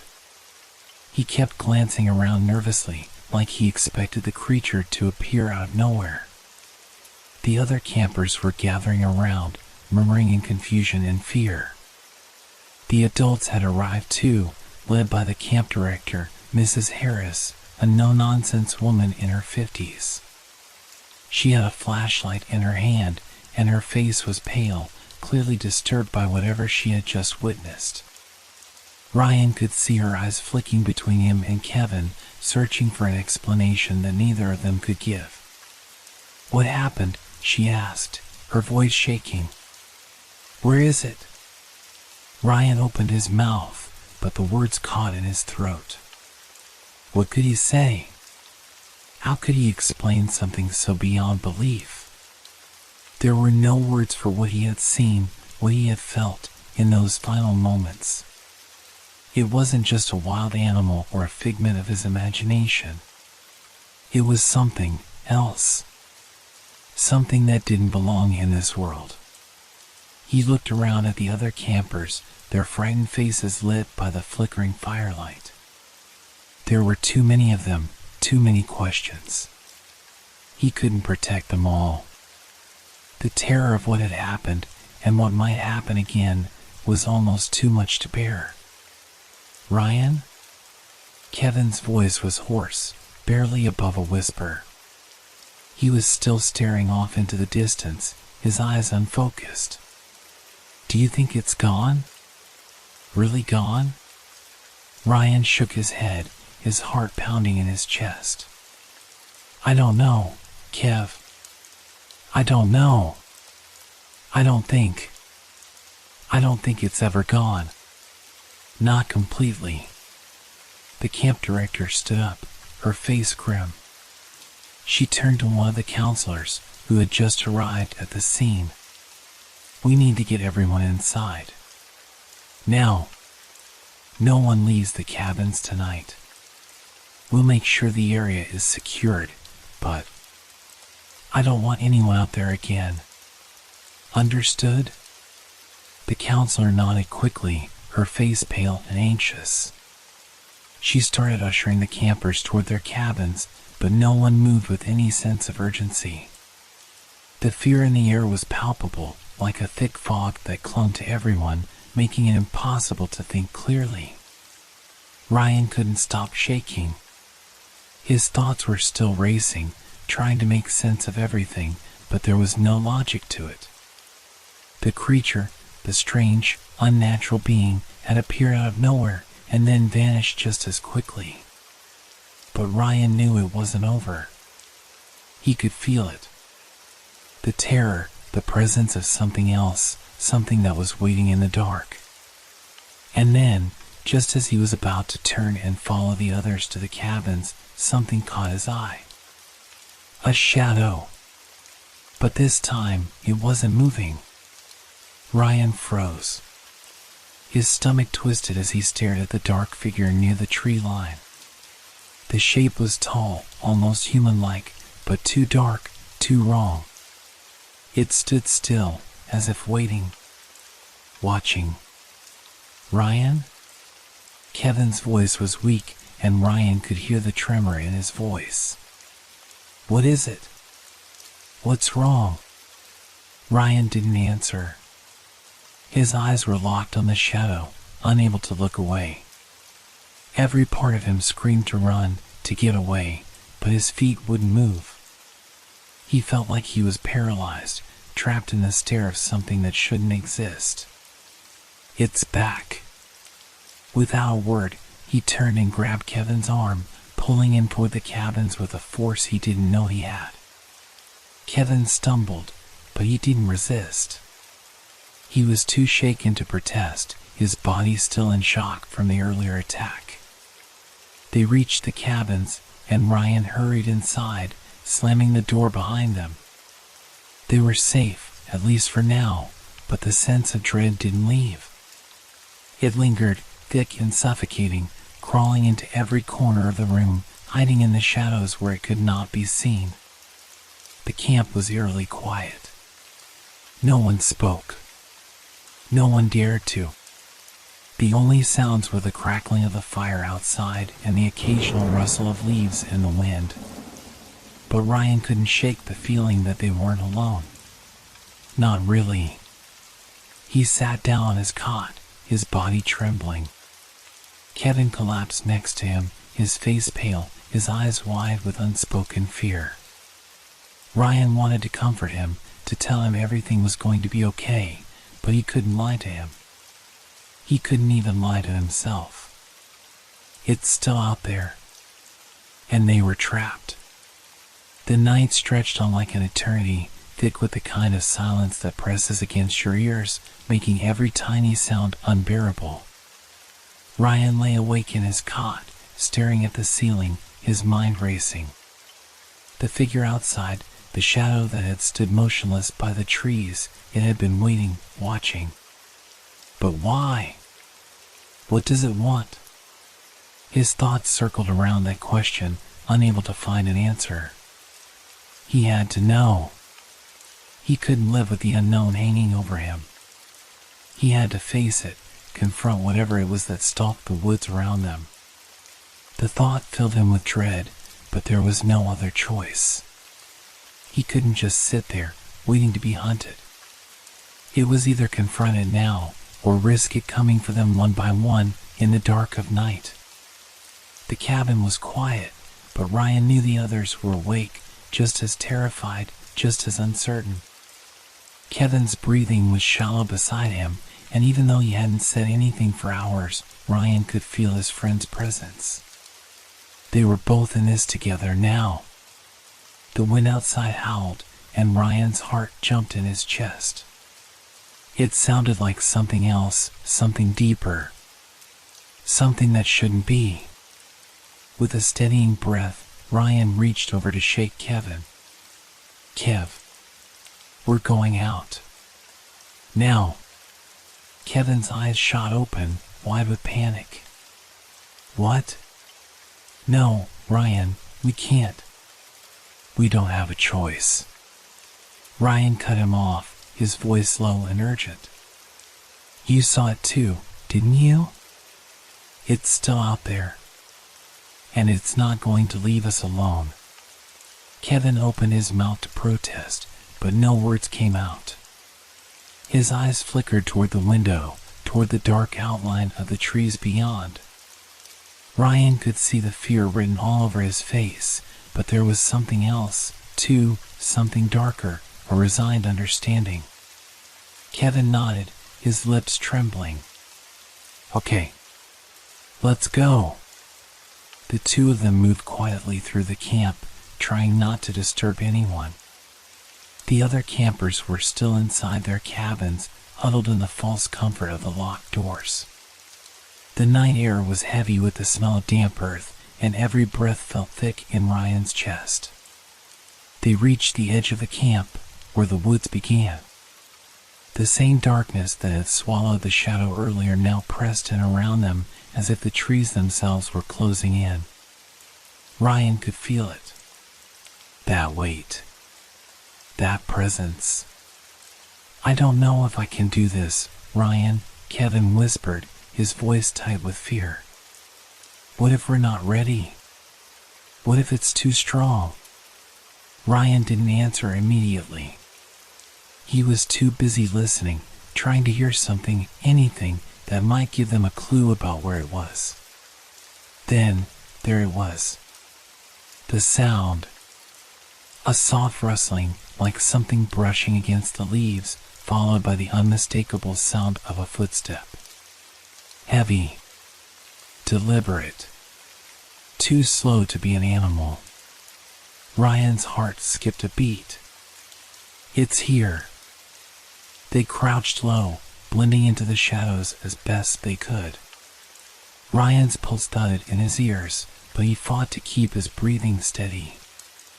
Every instinct told him to run, to hide, but he couldn't do it. He had to see it, face it, if there was any hope of stopping it. Then they saw it. A shadow moved across the clearing, tall and unnaturally still. But this time, it wasn't just standing. It was walking, its figure shifting in and out of the trees, too fast for the eye to track fully. Ryan's breath caught in his throat. There was no mistaking it. This wasn't some animal. It was something else, something far worse. Its limbs were too long, too twisted, and the shape of its head, almost human but not, made Ryan's stomach churn. The eyes. The eyes were the worst part. They gleamed in the dark, reflecting the faint light from the campfire. Ryan's hand clenched around the flashlight he held, his knuckles white. He knew it was too late to run. He knew what had to be done. We need to get its attention, Ryan whispered, his voice barely audible. Kevin's face was ashen, but he nodded. Okay. What do we do? Ryan didn't know exactly. He didn't have a plan. But he had to try. With a deep breath, he stood up and shouted into the night, his voice shaking. Hey! You! Come and get me! The figure stopped. The woods fell dead silent. Ryan's heart raced. He wasn't sure what he expected to happen, but for a moment there was only the stillness. Then, the creature turned toward him. It was like a nightmare come to life, moving closer with unnatural speed. Kevin grabbed Ryan's arm, pulling him back, but Ryan shook him off. There was no time to run. They had to face it, and face it now. As the creature neared, Ryan's mind scrambled for anything to use against it. There had to be something, anything, to stop it. And then, in the dim light of the flashlight, he saw it. The shadows. The way they seemed to bend and twist around the creature. It wasn't just the creature itself. It was the darkness that followed it. Ryan didn't think, he just acted.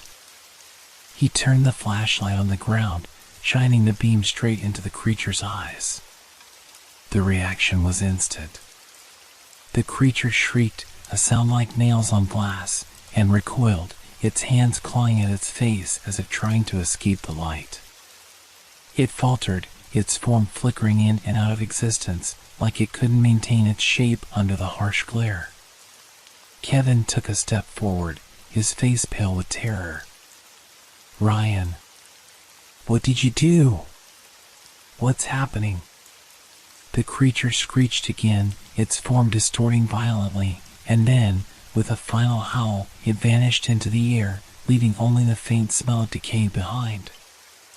Ryan collapsed to his knees, his body shaking uncontrollably.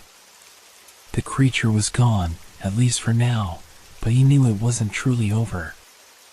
Not really.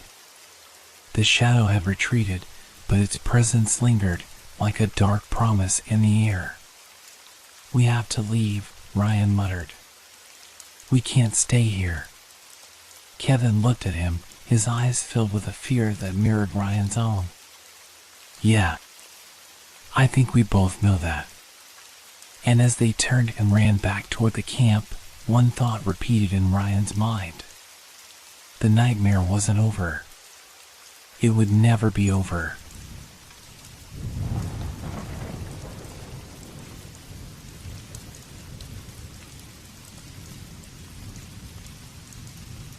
The old hospital. It was supposed to be a dare.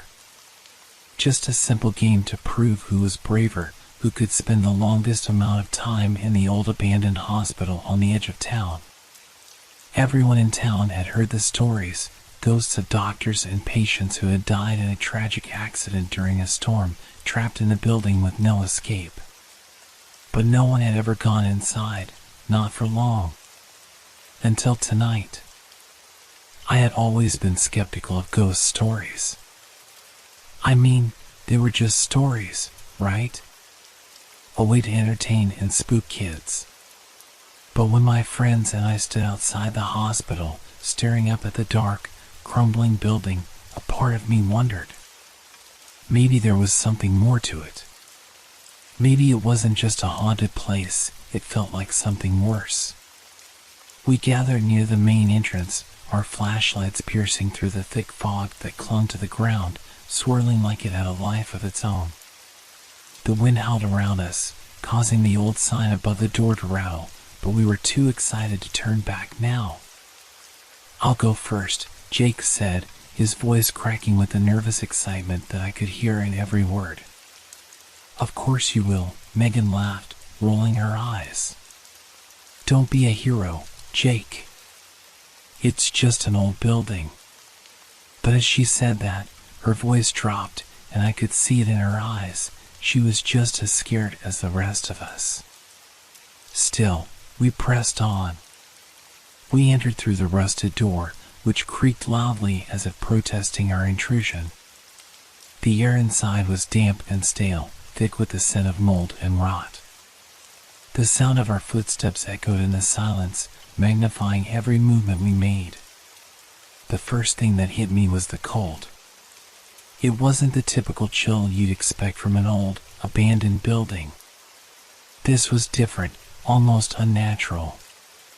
It was as if the building itself was breathing, slowly, steadily, like it was alive. We all tried to laugh it off, but the tension was palpable. "Stay close," I whispered, more to myself than to anyone else. "Let's not get separated."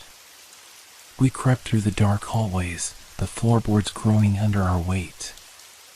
Every corner we turned felt like we were stepping deeper into something that didn't want us there. I kept hearing things, small, unexplainable sounds. A distant creak, a faint shuffle of feet, as if someone, or something, was just ahead of us. "Did you hear that?" I asked, my voice low. Jake stopped, his face pale in the beam of his flashlight. "Yeah. What the hell was that?" Megan tugged at my sleeve, her hand trembling. This was a bad idea. We should leave. Now. But before anyone could speak, a loud crash echoed through the hall. A door slamming shut? Or maybe it was just the wind. We couldn't tell, but it made my heart race in my chest. I stepped forward, trying to steady my breath. It's just the building settling. Nothing to worry about. We're fine. But deep down, I knew I wasn't fine. None of us were. The air felt heavier now, thicker. And there was something that wasn't right. The longer we stayed, the more the building seemed to close in on us. The walls felt like they were pressing in, and the darkness around us grew deeper with every step. We reached the first floor, and that's when we saw it, the flickering lights in the hallway ahead. At first, I thought it was a trick of the light. But as we moved closer, the lights blinked on and off, casting eerie shadows along the walls. Jake hesitated but then stepped forward, his curiosity getting the best of him. "What do you think that is?" Before I could answer, the unmistakable sound of footsteps echoed down the hall toward us. Not our footsteps. These were heavier, slower. They weren't human. "What the hell?" Megan gasped, her voice barely above a whisper.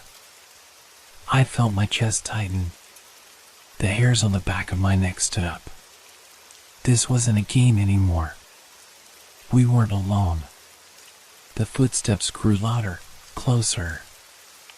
I glanced at my friends, their faces pale, eyes wide with fear. But none of us moved. None of us knew what to do. And then, through the dim light, I saw it. A figure.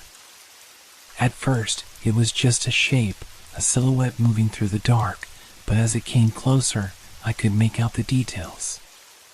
It was a man, no, a figure in a white coat. But his face, it wasn't right. His eyes were hollow, dark, and empty. And the way he moved, slow, deliberate, like he was dragging himself through the air, was wrong. The figure didn't blink. It didn't breathe. It was just there. Megan gasped, and Jake took a step back, but before anyone could react, the figure disappeared into the shadows. "Did you see that?" I asked, my voice shaky. "Yeah, but what was it?" Jake asked, his voice trembling.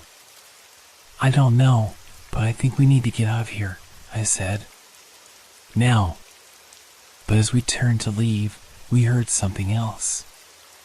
A scream. Faint at first, but growing louder. It was coming from the upper floors, echoing through the building like a wail of pain. We all froze. The lights flickered again, and in that moment, I realized something terrible. We weren't just hearing things. We weren't imagining it. The building, this hospital, wasn't empty. It was full of ghosts. We turned and bolted toward the exit, but the hallway seemed endless now. The walls seemed to stretch farther away with every step, as if the building itself was trying to keep us inside. The floorboards groaned under our weight, and I heard the unmistakable sound of footsteps following us, getting closer, faster. I looked back one last time, and that's when I saw it again. The figure in the white coat, standing at the end of the hallway, watching us. This time, I didn't wait. We ran as fast as we could, our hearts pounding in our chests. The building seemed to close in around us, but somehow we made it back to the entrance. We stumbled out into the night, gasping for air, our legs shaking with fear. And yet, as we looked back at the old hospital, I couldn't shake the feeling that someone was still inside. Watching. Waiting. But no one spoke of it again. And none of us ever set foot near that hospital ever again. The chill from the hospital lingered in my bones for days after we escaped. The nightmares began shortly after we left, seeping into my sleep like shadows creeping in the corners of my mind. But it wasn't just the nightmares that haunted me. There was a feeling that followed me wherever I went, a sense of being watched, as though the figure in the white coat was still lurking, waiting to find me again. I tried to explain it away. I tried to convince myself it was just adrenaline, just the result of being scared in a creepy old building. But no matter how hard I tried, I couldn't shake the unease that settled deep within me. I hadn't told my parents about what happened at the hospital. How could I? They would have never believed me. Even my friends seemed to push the memory aside, as if they wanted to pretend it was nothing.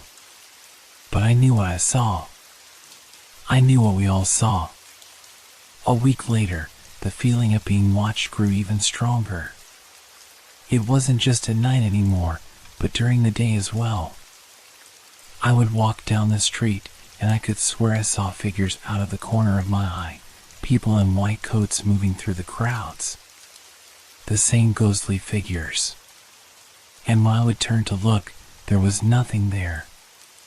It wasn't until that day, when I decided to visit the library and look up the history of the hospital, that things truly began to unravel. I found it in an old newspaper article from years ago, a story I had never heard. The hospital, once a thriving institution, had been the site of a horrific accident.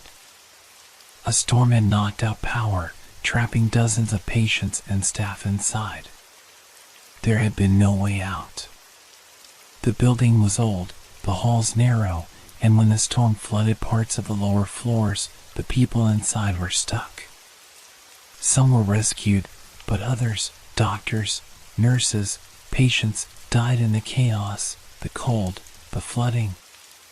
And according to the article, some were never found. I couldn't shake the feeling that this was more than just an accident. The story didn't mention anything about the spirits of the hospital, but there were rumors. Some people claimed the building had never truly been abandoned. The souls of the dead had stayed behind, trapped in the hospital forever. I couldn't stop reading. The more I read, the more it all started to make sense. The shadows, the footsteps, the flickering lights. They weren't just figments of our imagination. They were real.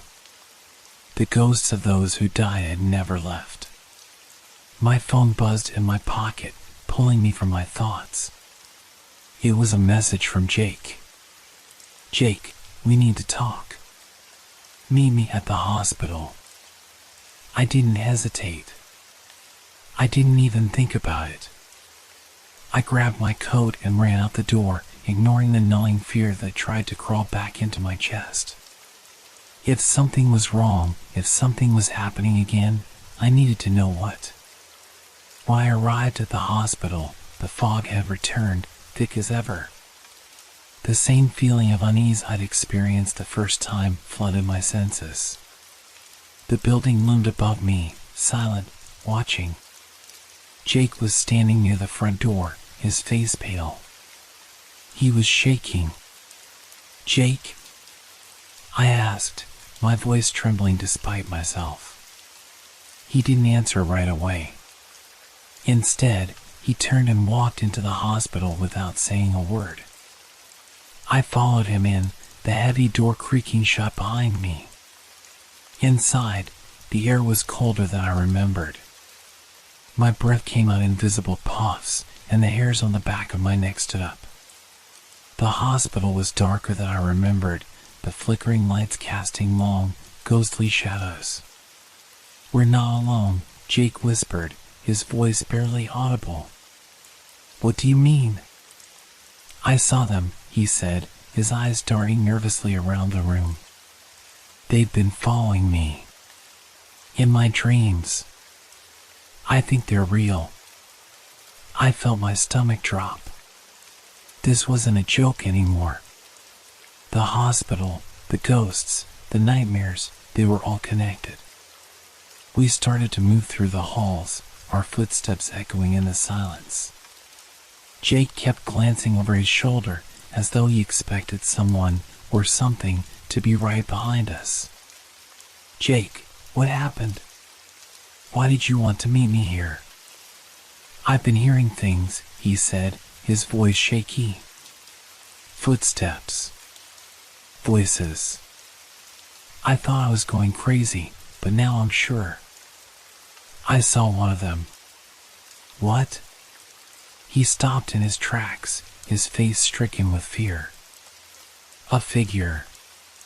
In the corner of my room. It looked like one of the doctors. White coat, pale face. And its eyes, he paused, swallowing hard. Its eyes were black. Empty. I felt the blood drain from my face. That was exactly what I had seen. Suddenly, the building seemed to come alive around us. The air grew heavier, thick with the scent of decay. The lights above us flickered, and I heard the unmistakable sound of footsteps again, closer this time. "Come on," I said, grabbing Jake's arm. "We need to get out of here. Now." But as we turned to leave, the doors slammed shut with a deafening crash. The sound of it echoed through the halls, and the lights above us went out, plunging the hospital into complete darkness. I tried the door, but it wouldn't budge. "We're trapped," Jake whispered, his voice breaking. I heard a rustle nearby, followed by a soft, raspy breath. The sound came from the far end of the hall. I didn't want to look. I knew what I'd see, but I couldn't help it. In the darkness, two glowing eyes stared back at me from the shadows. I froze. The air was thick with dread as I stared into the darkness, my heart pounding in my chest. The eyes, glowing faintly in the shadows, were not the eyes of a living being. They were too hollow, too empty. Jake was whispering something, but his voice sounded muffled, like it was coming from far away. I couldn't tear my eyes away from the darkness. The figure that the eyes belonged to, was it moving? Another rustle echoed down the hallway, closer this time, followed by the unmistakable sound of footsteps. Not just one set, but multiple. All coming toward us. "We need to move," I shouted, my voice shaky. But Jake wasn't listening. He was staring at the figure, his body rigid, his face a mask of terror. His mouth moved, but no words came out. The footsteps grew louder until they were directly behind us. My breath caught in my throat as I spun around, expecting to see something close. But there was nothing. Only the silence of the hallway, now suffocating, as if the walls themselves were pressing in on us. Suddenly, I heard a low, rasping sound, a whisper carried on the wind, barely audible, but unmistakable. "Help me!" The voice sent a shiver down my spine. It wasn't Jake. It wasn't mine. It was the voice of someone, something else. I took a hesitant step forward, trying to get away from the voices, away from the growing fear that threatened to swallow me whole. But the hallway stretched endlessly, and the darkness seemed to press in from all sides. Then, out of the corner of my eye, I saw it again. The figure, shrouded in a white coat, was standing at the far end of the hallway, staring at us. Its face was pallid, eyes black as night, void of any warmth or humanity. The shadows seemed to twist around it, as if the darkness itself was clinging to the figure. I tried to back away, but my legs wouldn't move. A cold hand gripped my chest, and my body felt like it was being weighed down, trapped in the hospital's suffocating grip. "Jake," I whispered, but my voice trembled, barely audible. "Jake, we need to get out of here." His eyes were wide, but he wasn't looking at me. He was staring at the figure, his expression one of horror. He slowly raised his hand and pointed toward the far end of the hallway. It's him. "He's here," Jake croaked. I followed his gaze and saw the figure moving closer. Each step it took was slow, deliberate, as if it were savoring the terror it was causing.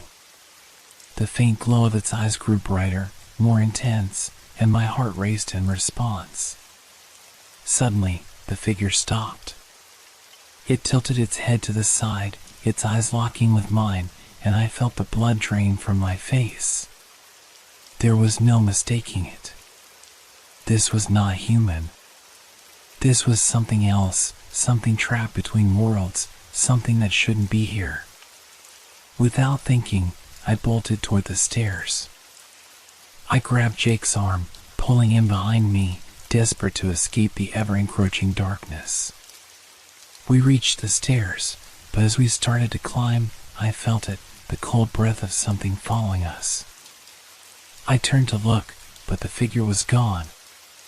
"Come on," I urged, pulling Jake up the stairs with every ounce of strength I had left. But it wasn't over. The air around us felt suffocating, heavy with the presence of something unseen, and I could hear the footsteps again, closer this time, as though they were right behind us, following our every move. I glanced over my shoulder again, expecting to see the figure looming just behind us.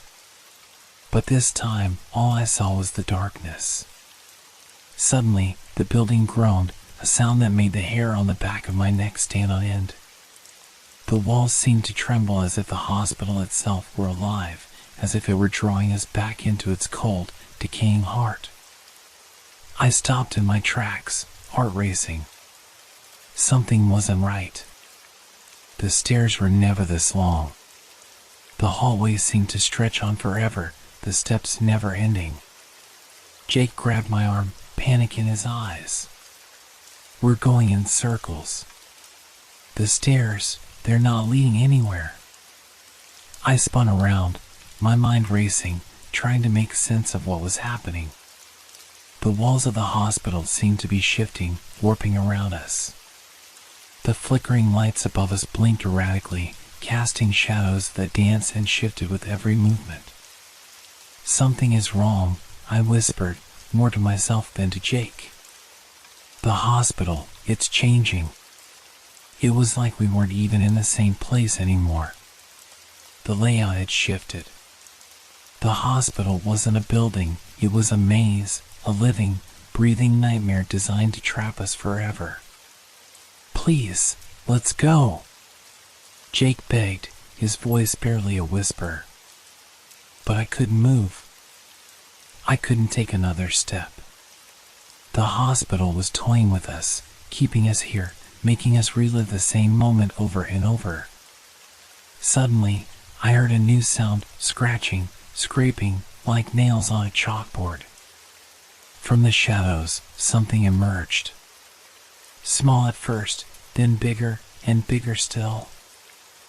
I felt my stomach drop. The figure in the white coat, now followed by more of them, was not alone. Giant rats, their eyes gleaming in the dark, were moving toward us, their sharp teeth glinting as they scurried across the floor. They moved quickly, too quickly, and I could hear their claws scraping against the tiles, the sound filling the silence. They weren't just rats. They were massive, their bodies distorted, like something out of a fevered nightmare. And they were getting closer. I didn't wait for the rats to get any closer. My body moved on its own, propelled by pure instinct as fear took over. I grabbed Jake's arm and yanked him, running without looking back. The sound of our hurried footsteps mingled with the terrifying skittering of claws against the cold tile floor, growing louder and closer with each passing second. The tunnel-like corridors twisted and turned, but none of them offered an escape. The hospital's endless hallways seemed to stretch into infinity, pulling us deeper into its heart. The oppressive darkness pressed in from all sides, and every time I turned a corner, I expected to see those glowing eyes staring at me from the shadows. We didn't speak. We couldn't. Every breath I took felt like a gasp for life itself, the air growing colder and more suffocating with each step. Jake was panting beside me, his hand still gripping mine, but his face was pale, almost as if the life was draining from him. The fear, the terror, it was suffocating him too. I could feel them getting closer, the rats. Their claws scraping the floor behind us were unmistakable, and the low, rattling sound of their breathing made my skin crawl. There were too many of them. I didn't dare look back. Suddenly, the sound of footsteps came from ahead of us. Not just one set, but several, their hollow echo bouncing off the walls. I froze mid-step, my heart nearly stopping in my chest. Not again, I whispered, panic rising in my throat. Jake's face went ashen as he realized the same thing. We were trapped. The lights flickered above us, casting shadows that stretched across the walls, distorting our vision. I could barely make out the figures approaching us in the dim light, their white coats gleaming ghostly in the darkness. But they weren't human. There was something wrong with them. Their movements were jerky, unnatural. They walked with the stiff gait of the dead, their eyes black holes, void of anything resembling life. They were too still, too quiet. And yet, I could feel the weight of their presence as they drew closer. I turned to Jake, my voice trembling. We can't outrun them. We need to find a way out, now. But Jake's eyes were fixed on something in the distance, his face stricken with fear. Look, he gasped. I followed his gaze and saw them, more rats. Hundreds of them, streaming toward us from the other side of the hallway. Their glowing eyes shone like beacons in the dark, and their teeth were sharp, glistening with an unnatural hunger. The creatures were too big, too fast, monstrous and relentless. We need to, I started, but the words died in my throat. A shrill scream echoed through the hallway, cutting through the silence, followed by a terrible crash. It was close, so close. I spun around, heart hammering in my chest. The figure in the white coat was standing there, its hollow eyes fixed on us. It raised one hand, pointing toward us. The floor beneath us seemed to tremble, as if the very ground was shifting in response to its presence. Run! I screamed, dragging Jake behind me. We sprinted down the hallway, our footsteps slamming against the floor as the rats closed in from behind. The figures in white were coming toward us too, their movement unnatural, like marionettes pulled by invisible strings. I could feel the walls closing in on us, the space growing smaller, more claustrophobic. My breath was ragged, my legs burning, but we couldn't stop. Not now. Up ahead, I saw it, the exit. A faint light at the end of the hall. A promise of freedom. Almost there, I gasped, adrenaline fueling my every step.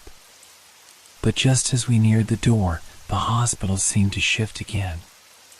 The ground beneath us buckled, and a deep, rumbling growl filled the air. The rats, no longer just behind us, were all around us, their monstrous forms blocking the exit. I turned, looking for another way out. But there was none. The walls were closing in. The rats were too close, their hot, rancid breath on my neck. The figures in white were only steps away, their hollow eyes boring into me, their twisted mouths opening, ready to consume us both. We're not going to make it, Jake whispered, his voice barely audible. But I refused to accept it. I couldn't. Suddenly, without thinking, I bolted in the opposite direction, pulling Jake with me. The rats screeched as they swarmed, and I felt something brush past my ankle, sharp, cold, and horrifyingly close. But there was no time to look. No time to think. We had to survive. We had to fight. The hospital was alive with noise, the sound of footsteps, of rats scuttling, of figures moving in the shadows. But there was one thing I knew for certain. If I didn't get us out of here, we'd become part of the hospital's twisted, haunted history. My heart pounded in my chest as we sprinted, every step feeling like it might be our last. The dark hospital corridors twisted and shifted, leading us deeper into the bowels of the building. The rats were relentless, their claws scratching against the tile floor like 1,000 tiny nails. The figures in white were getting closer too, their unnatural movements creating a sense of inescapable dread. The air grew colder, and the walls seemed to press in around us, as though the hospital itself was alive, tightening its grip on us. The sounds of rats scurrying and the heavy footfalls of the ghostly figures were deafening, the walls reverberating with the noise. There was no escape, no safe corner to hide in, only the darkness, the terror, and the relentless chase. I glanced over at Jake, his face pale, eyes wide with fear. He was barely keeping up, stumbling as he ran, his breath coming in shallow gasps. I grabbed his arm again, trying to keep him moving. We can't stop now. We have to keep running," I shouted, though I wasn't sure if I even believed my own words anymore. We were both running on empty, every breath feeling more labored than the last. Suddenly, the lights flickered again, and then, for a moment, they went out completely. A freezing darkness surrounded us, so thick it was almost suffocating. The only sound was our panicked breathing and the distant, echoing screeches of the rats. "Where are we?" Jake's voice was a low whisper, filled with disbelief and terror. "I don't know," I muttered, straining my eyes in the pitch-black hallway. I couldn't see anything, not even the faint outline of the walls. Then I heard it. The softest rustle, like fabric brushing against fabric. I froze, my blood running cold. My instincts screamed at me to run, but my legs were frozen in place, unable to move. Another rustle, louder this time, followed by a sharp click, like a door opening. I turned, slowly, heart thundering in my chest. From the blackness emerged the figure in the white coat. It was impossibly still at first, its eyes hollow and dark, fixed on me. Then, in a movement that made my stomach churn, its mouth opened wide, far wider than it should have been able to. It wasn't human. Its mouth stretched open, revealing rows of sharp, jagged teeth that glistened in the darkness. The air around it grew colder, the very space distorting as if the shadows themselves were alive. "Run!" I screamed, pulling Jake in the opposite direction. But the figure didn't move. It stood there, watching us, its eyes boring into mine, freezing me to the spot. Then, without warning, the sound of rat claws scraping against the floor erupted in the hallways. Dozens, no, hundreds, of the monstrous creatures poured into the space, flooding the hall like an unstoppable tide. Their glowing eyes blinked in unison, and their bodies moved with terrifying speed, cutting off any possible escape. "Please, no!" Jake cried, his voice breaking as he stumbled backward. "We're going to die here." I could barely hear him over the frantic thudding of my heart. I turned toward the only exit I could see, a small, cracked door at the far end of the hallway. The rats were closing in fast, their gnashing teeth and clicking claws growing louder, more frenzied. I had one choice. "Jake, we have to make it to that door, now!" I shouted. We ran, desperation surging through my body. But the moment we moved toward the door, it slammed shut with a deafening crash. A high-pitched, shrill laugh echoed through the hallway, coming from the figure in the white coat. "We'll never get out of here," Jake whimpered. His voice was raw with terror. But then, I saw it, something I hadn't noticed before. A small window in the far corner of the room. Just big enough for us to squeeze through. It was the only way out. "Jake, look." I pointed toward the window. "We can still escape." But the rats were only a few feet away now, their hunger growing more palpable with each passing second. The figure in the white coat was still watching us, its hollow eyes filled with an unsettling amusement. With a surge of panic-fueled energy, I rushed toward the window. The glass was cracked, but it was still strong enough to hold. "Help me!" I cried, my voice a raw, desperate scream. Jake caught up with me, his hands trembling as he helped me pry at the window. I heard a low, grating sound as the glass split wider, allowing just enough room for us to crawl through. The rats were almost on top of us now, their eyes gleaming with an unnatural hunger, their teeth sharp as razors. The figure in the white coat stepped forward, its face now twisted in a grotesque grin. Without thinking, I squeezed through the window. Jake was right behind me, and just as the first rat's claws brushed against my heel, we were both out. We collapsed into the cold night air outside the hospital. The sound of rats and the terrifying laughter faded as we stumbled away, our bodies shaking with exhaustion and fear. As I looked back, the old hospital loomed behind us, silent and menacing. The door I had tried to escape from was now closed, like it had never been open at all. And in the distance, a faint shadow stood at the window, watching us. The figure in the white coat. We had escaped, but the memory of the hospital and the things that lived in its depths would never leave us. As we made our way down the dark street, I couldn't help but wonder, had we truly escaped, or had we just become part of the hospital's endless nightmare? I would never know for sure.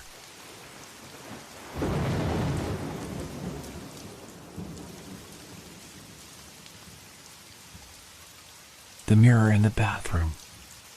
I'd been staying at the hotel for 3 days, enjoying the bright lights and buzzing energy of Las Vegas. The whole city felt like a dream, a place where anything could happen, and I loved it. But tonight, something was off. I couldn't shake the unease creeping into my thoughts as I walked down the hallway of the hotel. The floors were quiet, and the neon lights outside had dimmed, casting long shadows across the walls. I was on my way to the bathroom. It had been a long day, and I needed a break. I didn't think much of it at first, just a regular stop before heading back to my room. But as soon as I stepped inside, a strange feeling settled over me. The bathroom was too clean, too perfect. The cold tiles beneath my feet were too bright, and the air felt too still. I took a deep breath, trying to shake off the feeling. It was just a bathroom, right? Nothing to worry about. I approached the mirror above the sink, gazing at my reflection. There was nothing unusual about it, just me, a tired face and some dull eyes, but then something strange happened. I noticed the face in the mirror change. It was subtle at first, a flicker of movement, like a shadow passing across my face. I blinked, trying to clear my vision, but when I looked again, the face staring back at me wasn't quite mine. The features were slightly warped, distorted. The eyes seemed too wide, the mouth too thin. It was like someone else was looking back at me, someone I didn't recognize. My heart skipped a beat. I leaned closer to the mirror, my breath fogging up the glass, trying to make sense of it. It only lasted a second, but it was enough to make my skin crawl. I quickly wiped the fog away, hoping that it was just my imagination, but the face, no, the figure, was still there, staring back at me. Get a grip, I muttered to myself, shaking my head. It's just the lighting or something. I turned away, thinking I was being ridiculous, but my eyes darted back to the mirror one more time. This time, the face wasn't gone. It was a man's face, pale and twisted with an expression of pure dread. He was standing there in the reflection, but when I looked over my shoulder, the bathroom was empty. I could feel my pulse racing, the hairs on the back of my neck standing on end. The reflection seemed to blink, his eyes moved, following me as I backed away from the mirror. I swallowed hard, trying to calm myself. It had to be some sort of trick, a glitch with the lights, or maybe someone was messing with the mirrors. I wasn't sure, but I knew I needed to leave. I turned toward the door, but as I did, the lights above flickered once, twice. The figure in the mirror grinned, a wide, twisted smile that spread unnaturally across his face. Before I could react, the lights went out entirely. In that instant, the air in the bathroom turned cold. The silence was thick, and I could feel the weight of it pressing down on me. My breath was coming in short gasps as I fumbled for the door handle. The only sound was my heartbeat in my ears, echoing in the darkness. Then, just as suddenly as it had gone dark, the light snapped back on. The bathroom looked normal again, as if nothing had happened. The figure was gone. I stood frozen for a moment, my mind racing. Had I imagined it?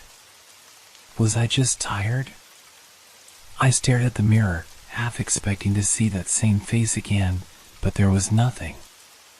Just my reflection, looking back at me. I left the bathroom quickly, shaking off the uneasy feeling. But as I walked back down the hallway, I couldn't shake the thought that something wasn't right. Something had changed. Something in the air, in the very walls of the hotel. But I couldn't put my finger on it. And as I walked to my room, I couldn't help but wonder, had the figure in the mirror been real, or had I seen something else? Something I wasn't supposed to see? It wasn't until the next day that I would get my answer. The next day was filled with the usual noise of tourists and the ceaseless hum of slot machines. But the discomfort from the night before lingered in the back of my mind. I tried to dismiss it, chalking it up to stress and lack of sleep, but something about that mirror, that face, it didn't feel right. I had to get out of my head. The hotel staff was friendly, the weather was warm, and I was supposed to be having fun. I decided to take a walk around, maybe grab some coffee, anything to distract myself from the creeping dread that had been following me since I left the bathroom. But the moment I stepped outside, I was pulled back into it. A man in the lobby caught my eye as I walked past. He looked familiar. His face was gaunt, his eyes hollow, like he hadn't slept in days. He was staring directly at me, not moving, just locked in place. I froze for a second. His face. It was the same one I saw in the mirror. That twisted, tortured expression. But when I blinked, he wasn't there anymore. He was just another guest, standing by the elevator, looking like he had a bad hangover. I shook my head. Get it together, I whispered to myself, stepping away quickly. I spent the rest of the day trying to push away the unsettling feeling. I couldn't explain why, but every reflection I passed felt wrong, like it was hiding something. The mirrors at the hotel, the glass in the windows, the shiny surfaces of tables and counters, they all seemed to distort the space around me, bending reality in subtle ways. By the time night fell, the tension in my chest had only grown. I decided to go out for a late dinner to clear my head. But when I entered the restaurant, I was struck by the strangest sensation, a cold draft, despite the temperature being warm outside. I looked around. The tables were full of people, laughing and chatting, but the atmosphere felt off. The server led me to my seat, and I couldn't shake the feeling that someone was watching me. I glanced around, but all the faces at the tables were strangers. Yet, I couldn't help but notice the mirrors lining the walls, reflecting the room in odd ways. I swear the reflections didn't match the real people in front of them. Some faces were blurry, others too sharp, as though they were moving independently of the actual bodies. I took a deep breath and tried to ignore the creeping panic. But then, in one of the mirrors, I saw it again. The figure. The same man, the one I had seen in the bathroom. His face was clearer now, his eyes wide and unblinking. He was standing just behind me in the reflection, but when I turned, there was no one there. I felt the hairs on the back of my neck stand up. My pulse quickened. I had to leave. I stood up abruptly, the chair scraping loudly against the floor. I heard a few heads turn, but I didn't care. I pushed through the restaurant, stumbling toward the door, but as I passed another mirror, I saw something else. The man wasn't alone anymore. There were others with him, figures, blurry and indistinct, but their presence was undeniable. They were standing in the reflections of the mirrors, watching me. I couldn't breathe. I needed to get out. As I rushed through the lobby, I didn't even glance at the mirrors anymore. I just focused on the exit. I didn't want to see them. I didn't want to know if they were still there, staring at me. But when I reached the door, I felt a cold hand brush against my shoulder. I spun around. There was no one there. But the reflection in the glass doors was different. The people in the lobby, ordinary people, tourists like myself, were now gone. The only figures left were the ones in the mirrors, the same faces I had seen. Twisted, ghostly versions of them, staring back at me with empty eyes. I backed away, my heart pounding in my chest. This wasn't normal. None of this was normal. As I stumbled into the street, I heard a faint sound behind me, a whisper carried on the wind. My name. I spun around, but there was no one there. Just the empty streets of Las Vegas. But in my reflection, I could see something, someone standing right behind me. I didn't know what to do. My feet were moving on their own as I walked, my mind too clouded with fear to process anything rational. I could hear the faint hum of the city around me, the neon lights flashing, the distant chatter of passing pedestrians, but all of it felt muffled, like I was drowning in a sea of static. The only thing I could focus on was the persistent, dreadful feeling that I wasn't alone. Every reflection, every piece of glass I passed, seemed to hold the same haunting figures. The faces, twisted, agonized, appeared in windows, mirrors, even the polished chrome of nearby cars. Each time I looked away, I'd glance back, and they were gone.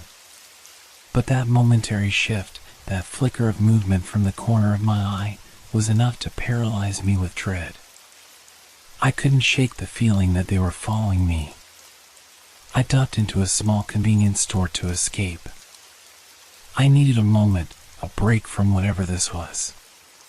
The bell above the door jingled as I entered, and for a split second, I thought I saw one of those figures in the reflection of the window.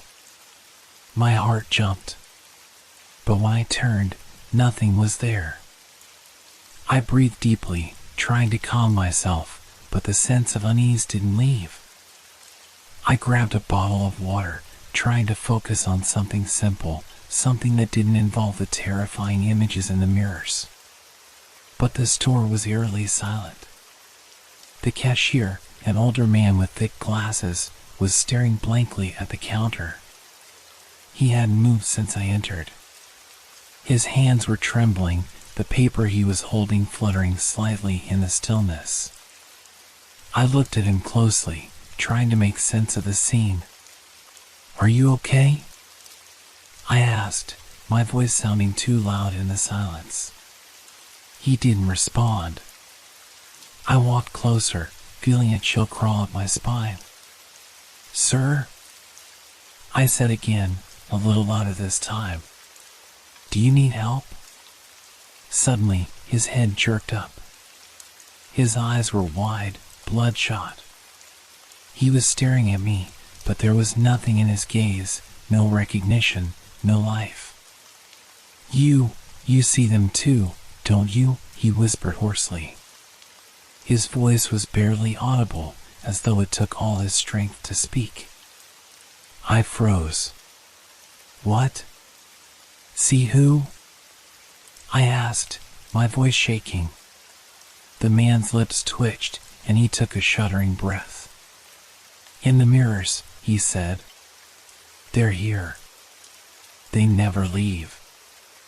I stepped back, my heart hammering in my chest. "Who? What are you talking about?" He didn't answer. Instead, his head slumped forward, and he was still again, like a puppet whose strings had been cut. The entire scene felt wrong, too still, too quiet. I had to leave. I dropped the bottle of water, not caring that it spilled onto the counter. My feet moved instinctively, carrying me out of the store and back into the chaos of the streets. But as I stepped into the night air, the city felt different. The lights seemed harsher, the noise more distant, like I had stepped into a version of reality that wasn't quite right. The shadows in the corners of my vision seemed to move of their own accord, and the temperature had dropped. I could hear it now, the faint, muffled sound of voices. It was soft at first, almost like the wind. But as I walked, the voices grew louder. They whispered my name. They called to me from the mirrors, from the dark alleyways, from the empty windows. It wasn't a voice I recognized. It was distorted, echoing with static. I wanted to scream. I wanted to run. But I couldn't. I felt paralyzed, as if something was holding me in place. The world around me was slipping away, replaced by an overwhelming presence, something ancient, something that had always been there, watching. I stumbled forward, trying to shake the voices from my mind.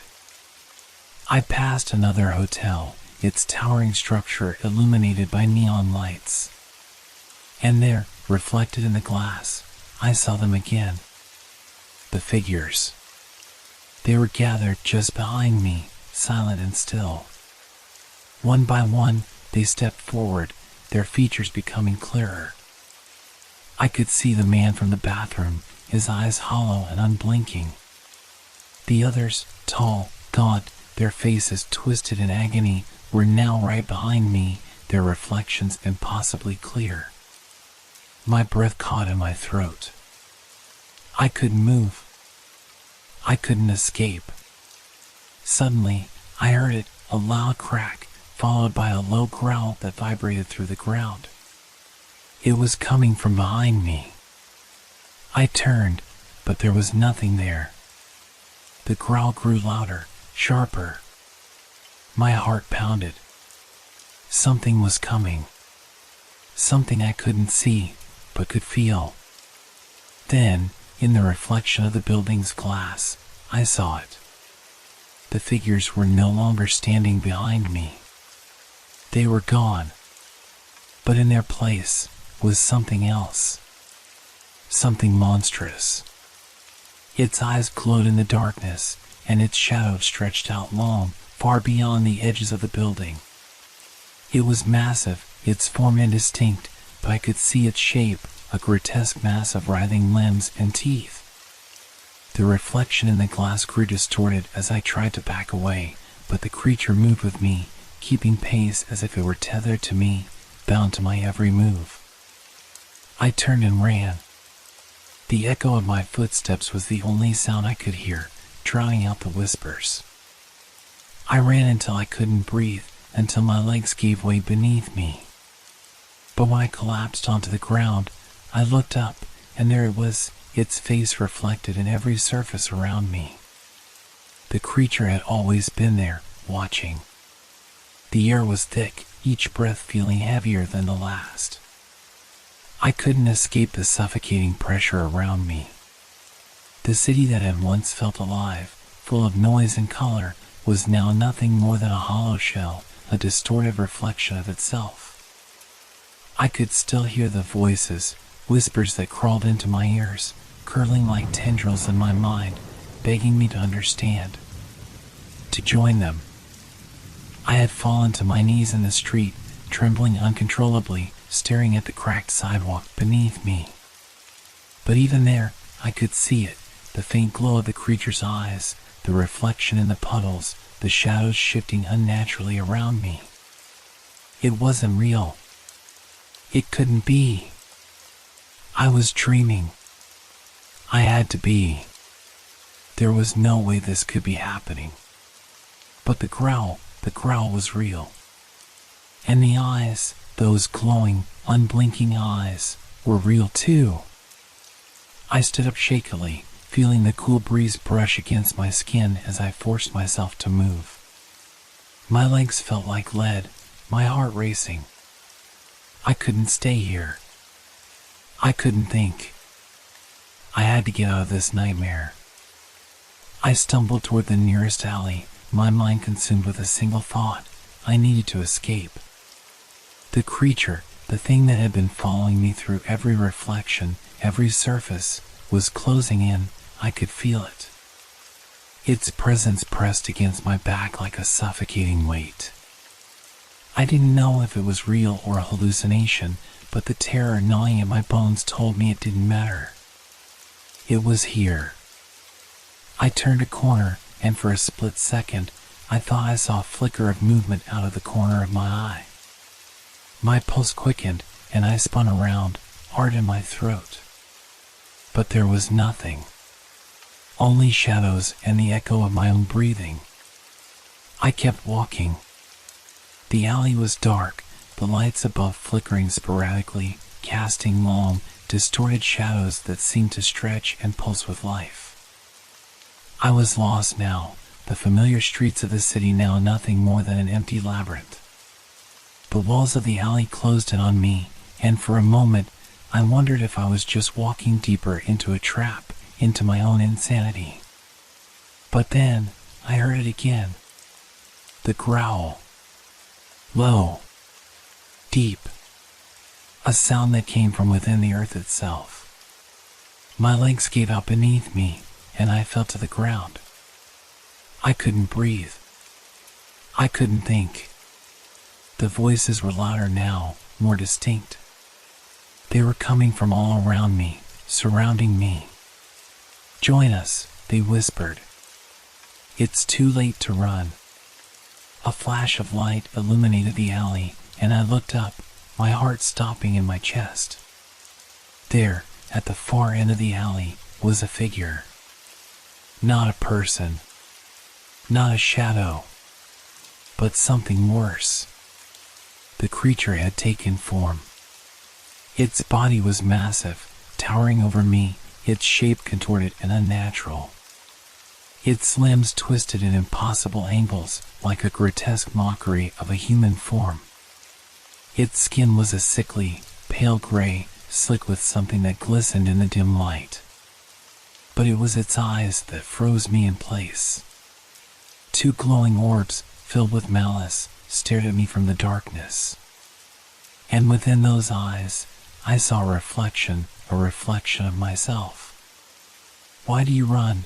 The creature's voice rumbled, a low, guttural sound that vibrated through the air. You cannot escape what you are. I shook my head, unable to tear my gaze away from its eyes. I could feel my body trembling, my heart pounding painfully in my chest. Why do you think you see them? The creature continued, its voice wrapping around me like chains. You see the ones who came before you, the ones who tried to escape. But they are part of this place now, as you will be. I didn't understand. I couldn't. My mind was unraveling, each word it spoke digging into my skull like an invasive thought. I couldn't breathe. I couldn't think. The weight of its presence crushed me, and I felt as though I was suffocating under the weight of its gaze. You are not the first, the creature hissed. And you won't be the last. Suddenly, a sharp noise broke through the terror, a crackling sound that was too familiar, the sound of glass shattering. I turned, and in the reflection of a nearby shattered window, I saw them, the faces, the spirits, the lost souls who had been trapped in the mirrors, the same ones that had tormented me for so long. They were standing behind me, their faces frozen in torment, their eyes wide with agony. I couldn't escape. The creature's words echoed in my mind, and I realized with a sickening certainty that I wasn't meant to escape. The mirrors, the reflections, the whispers, they were all part of it. I was part of it now. I had walked into its trap. And now there was no way out. In the reflection of the broken glass, the creature loomed larger, its form twisting and stretching, pulling me toward it, as if the very air around me was being sucked into its darkness. The spirits, those lost, tortured souls, reached out toward me, their hands clawing at the air, their mouths open in silent screams. And then everything went black. I woke up in a cold sweat, my heart racing, my body shaking with the remnants of fear. I was back in my apartment. The familiar surroundings, the dull hum of the city outside my window, it was all there. I was safe. I was safe. But something was wrong. I glanced at the mirror on the wall. The reflection was distorted. I looked closer. The creature, the eyes, the faces, they were all there, staring back at me, waiting. The whispers filled the room, and I realized, with a horrible certainty, that the nightmare had never ended. It had only just begun. The air felt thick again, as if the very room was suffocating me. I tried to breathe, but it was hard, almost as if my lungs couldn't fill. The reflection in the mirror was clearer now, too clear. The faces behind me were no longer distant shadows, they were close, too close. I could see every detail of their twisted expressions, eyes wide with fear, mouths open in eternal screams, their pale skin rippling with a sickly glow. I spun around, heart pounding. There was nothing behind me. I turned back to the mirror, my own reflection staring back at me, but it wasn't the same. My face, my eyes, they looked wrong. Hollow. Vacant. Like a mere shadow of myself. My hand trembled as I reached toward the glass. It felt warm, unnaturally so. The surface rippled beneath my touch, as though the mirror itself was alive. "Why are you still here?" the whisper came from the reflection. But it wasn't my voice. It was theirs. I stumbled backward, a scream building in my throat. My feet hit the floor hard, and I looked around, desperate to escape. The room felt smaller now, the walls pressing in on me as though they were closing in. The whispers grew louder, mingling with the low growl that rumbled deep in my chest. I tried to breathe, but the air seemed thick with something else, something suffocating. I couldn't stop the thoughts racing through my mind. The creature, the eyes, the mirrors. They were all connected, pulling me into something dark, something far worse than I could understand. My skin prickled as I felt the presence of the creature looming behind me, even though I couldn't see it. "No, no, no," I whispered to myself, trying to rationalize it. I had to be dreaming. It couldn't be real. It just couldn't. But the more I denied it, the more the reflection in the mirror shifted, its form contorting and stretching until it became something unrecognizable. The faces behind me blurred and twisted, their mouths opening wider as though they were trying to scream for help or to drag me in. I looked away, frantic, and stumbled toward the door, but before I could reach the handle, I felt something cold brush my arm. I froze. I turned slowly, my heart racing faster than ever. There was nothing.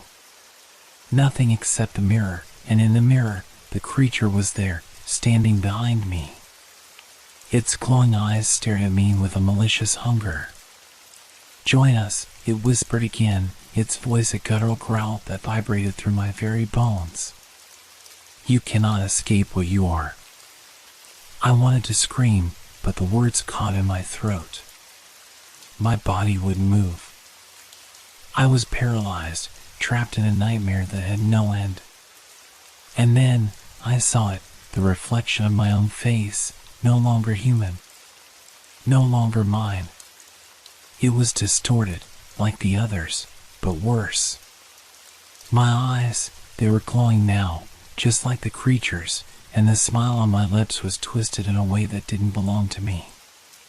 My reflection reached out, its hand moving as though it was alive, just inches from my own. The last thing I remember before everything went dark was my own reflection, pulling me into the mirror, its eyes burning with that same unholy glow. And then, there was nothing. The mirror shattered. City still moves, its lights still flicker. The streets remain full of shadows, and the mirrors still reflect.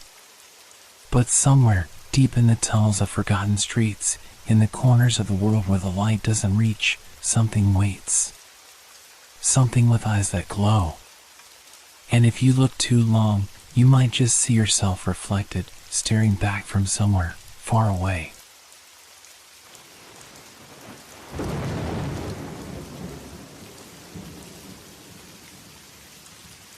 The bus stop bench. It was one of those quiet evenings that you could never quite predict would turn into something strange.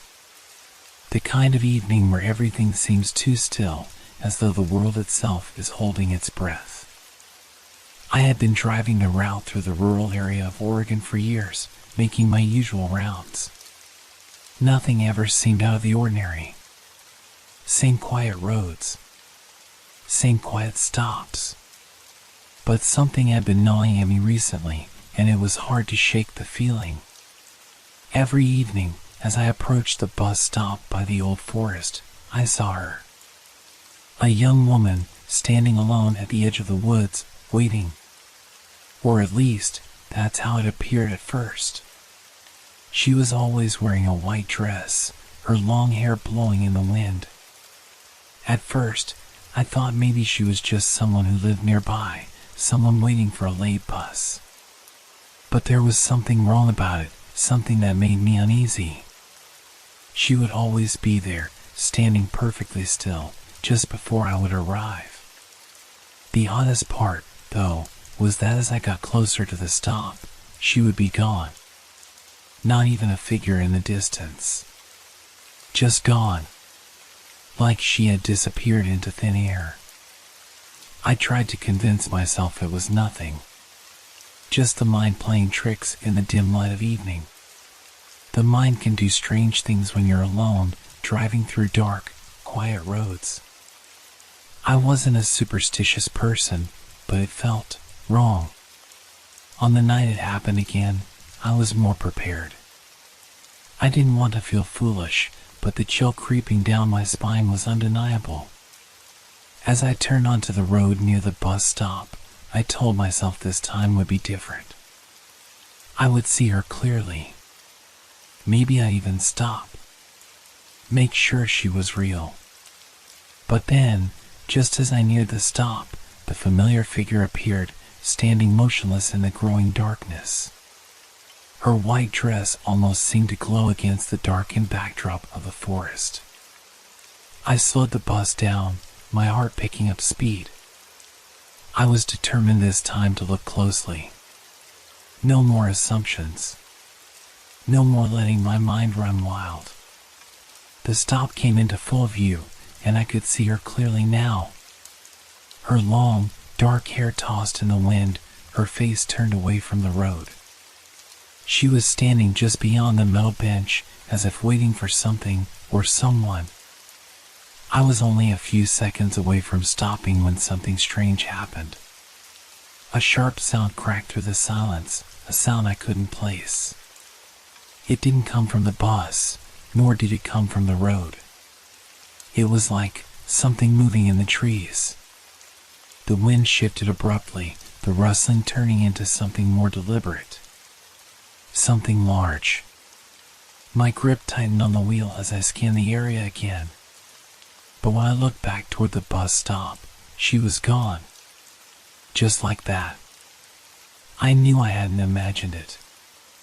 I knew I hadn't taken my eyes off the stop for more than a moment, but there she was, nowhere to be seen. A cold shiver ran down my spine, and I instinctively checked my rearview mirror. But there was nothing. Just the empty road stretching ahead. I shrugged it off, trying to convince myself it was just another odd occurrence, a trick of the mind. But as I drove on, I couldn't shake the feeling that something was terribly wrong. The strange part was that I wasn't the only one who had noticed it. The other drivers on this route, the ones I spoke to at the station, had said the same thing. They'd all seen her too, but no one ever stopped. The woman at the bus stop was simply a part of the route, something you would see out of the corner of your eye but never acknowledge directly. That night, I drove home in a quiet daze. The image of the woman's face still lingered in my mind. I just couldn't let it go. The next evening, I was determined to figure out what was going on. I told myself that I would stop this time, no matter how strange or unsettling it felt. After all, the woman might just be a traveler. Maybe she was just waiting for a late ride, like anyone else. As I neared the same stretch of road, my nerves were on edge. I kept telling myself it was just an odd coincidence, but deep down, I felt an inexplicable pull, something urging me to understand what was happening. It was getting darker earlier now, and the headlights of the bus sliced through the evening gloom. The trees lining the road were dense and foreboding, their shadows stretching across the road. It was the kind of night where the wind felt colder than usual, and the air seemed thick with something unspoken. A stillness that made the usual sounds of the forest feel off. I approached the bus stop, and there she was again. Standing at the edge of the woods, her white dress glowing faintly under the streetlights. Her face was still turned away, just as I had seen it the night before. But there was something different this time. Something I couldn't quite place. I slowed the bus, my eyes never leaving her. I didn't want to be the driver who pretended not to see her. I had to know. I came to a stop just short of the bench. My foot hovered over the brake, and I stared, waiting for her to move, to turn her head, to show some sign of life. But she stood motionless, her back to me. It felt like an eternity. The air seemed to hold its breath, and the usual sounds of the night, crickets, rustling leaves, faded into an eerie silence. The only sound I could hear was the low hum of the bus engine and my own heartbeat pounding in my ears. Then, something else caught my attention. A faint rustling came from the trees, too quiet to be a person, too deliberate to be just the wind. It was as though something was moving just beyond my line of sight, something big, something that shouldn't be there. I glanced away from the woman at the bus stop and into the trees. My eyes strained to see through the thickening dark, but there was nothing. Just shadows shifting in the breeze. I turned my attention back to the woman. She was still there. But now I noticed something unsettling. Her feet were no longer touching the ground. The hem of her dress seemed to float above the ground, as if she wasn't standing at all, but hovering. My breath caught in my throat. I couldn't explain it, but I felt an overwhelming sense of dread sweep over me. I should have driven away then. I should have turned the wheel and sped off, leaving whatever it was at the stop behind me. But something kept me glued to the seat, paralyzed by an unnatural curiosity. The rustling in the trees grew louder, closer. I took one last, desperate glance in the rearview mirror, trying to see if any other cars were behind me. But there was no one. No headlights creeping up from behind. Just an empty stretch of road behind me. The silence was absolute. I shifted in my seat, my pulse quickening. The woman's figure flickered in my peripheral vision, and I turned back to her just in time to see her turn her head. Her face was pale, her eyes dark, hollow.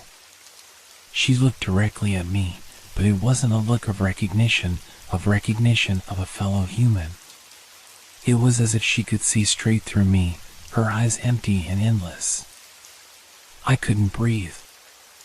I couldn't move. Then, just as quickly as she had turned her head, she vanished. I slammed my foot down on the accelerator without thinking, speeding away from the bus stop, my hands shaking on the wheel. My heart was racing in my chest, and my mind was spinning. What had just happened? What did I just see? But even as I tried to convince myself it was a trick of the light, a hallucination, I knew deep down that it wasn't. She was real. The woman at the bus stop, whoever she was real.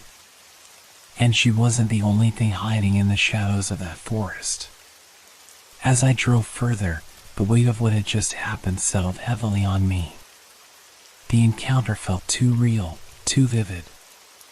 But there was something else, too. Something that had been there before, lingering in the back of my mind. I couldn't shake the feeling that something else was out there, something far more dangerous than I could have imagined. The rustling from the trees wasn't the wind. It wasn't a trick of the dark. It was something else. Something that had been waiting. And I had just unwittingly stepped into its territory. The road ahead seemed darker than it had before, the trees looming closer, more oppressive. The silence pressed in on me, and for the first time, I began to wonder if I would make it through this shift. If I would make it through the night. And more than that, I began to fear for the people who would take the bus tomorrow. For the next time she showed up. The next few days blurred together. My mind replayed that moment over and over. The woman's pale, hollow eyes. The feeling of being watched, even when I was sure I was alone. I tried to tell myself it was nothing, that it was just stress or fatigue. But deep down, I knew it wasn't. There was something out there, and I couldn't shake the feeling that it was waiting for me. By the time my next shift rolled around, I was a wreck. I hadn't slept well since the night I saw her. The image of her standing there, hovering, burned into my mind. I had no idea what she was or why she had appeared. I had no answers, and that scared me more than anything. As I approached the bus stop near the forest once more, the dread settled back into the pit of my stomach. The trees seemed taller now, more menacing. The road felt colder, even though the temperature hadn't changed. My hands gripped the steering wheel tighter, the rubber of the tires humming beneath the bus. I couldn't avoid it anymore. I had to face it. As I neared the stop, my eyes scanned the darkness ahead. I told myself it was just my imagination running wild. There was no woman. There was no danger. Just an ordinary bus stop on an ordinary route. But then, I saw her again. She was there, standing at the edge of the trees, just as she had been before. Her white dress shone faintly in the dim light, and for a moment, I thought I saw her head turn in my direction. My breath caught in my throat, and I couldn't bring myself to stop the bus. I drove past the stop, my hands trembling, my heart pounding in my chest. I didn't dare look in the rearview mirror. I didn't want to know if she was still there. But the rest of the night felt off. The usual sounds of the world outside seemed muffled, as though the air itself was thick with some invisible force. My eyes kept darting back to the trees, but I saw nothing. Only shadows. It wasn't until I reached the last stop of the route that I started to feel a shift in the air, a presence, watching. The night had grown still again, quieter than usual, and the hairs on the back of my neck stood up. I told myself it was just my mind playing tricks on me. But then, as I parked the bus and began to check the vehicle for damage, I heard it. A faint sound at first, like the rustling of leaves, followed by soft, dragging footsteps. They were coming from the direction of the forest. I froze. The footsteps were slow but deliberate, dragging with an odd, uneven rhythm. They were too heavy to be the wind. Too deliberate to be an animal. I slowly turned toward the sound, my stomach churning with anxiety. I could feel my pulse quicken as the noise grew louder. The footsteps were getting closer, and I knew that whatever it wasn't good. With trembling hands, I locked the bus doors and stepped into the shadows of the station, praying I was just hearing things. But then, I saw it. In the corner of my eye, a shadow moved between the trees, just at the edge of my vision. The silhouette was large, too large for anything that could live in that forest. It loomed, shifting like a massive, unnatural figure in the dark. I didn't wait to see more. I bolted back to the bus, my legs shaking beneath me, my breath ragged.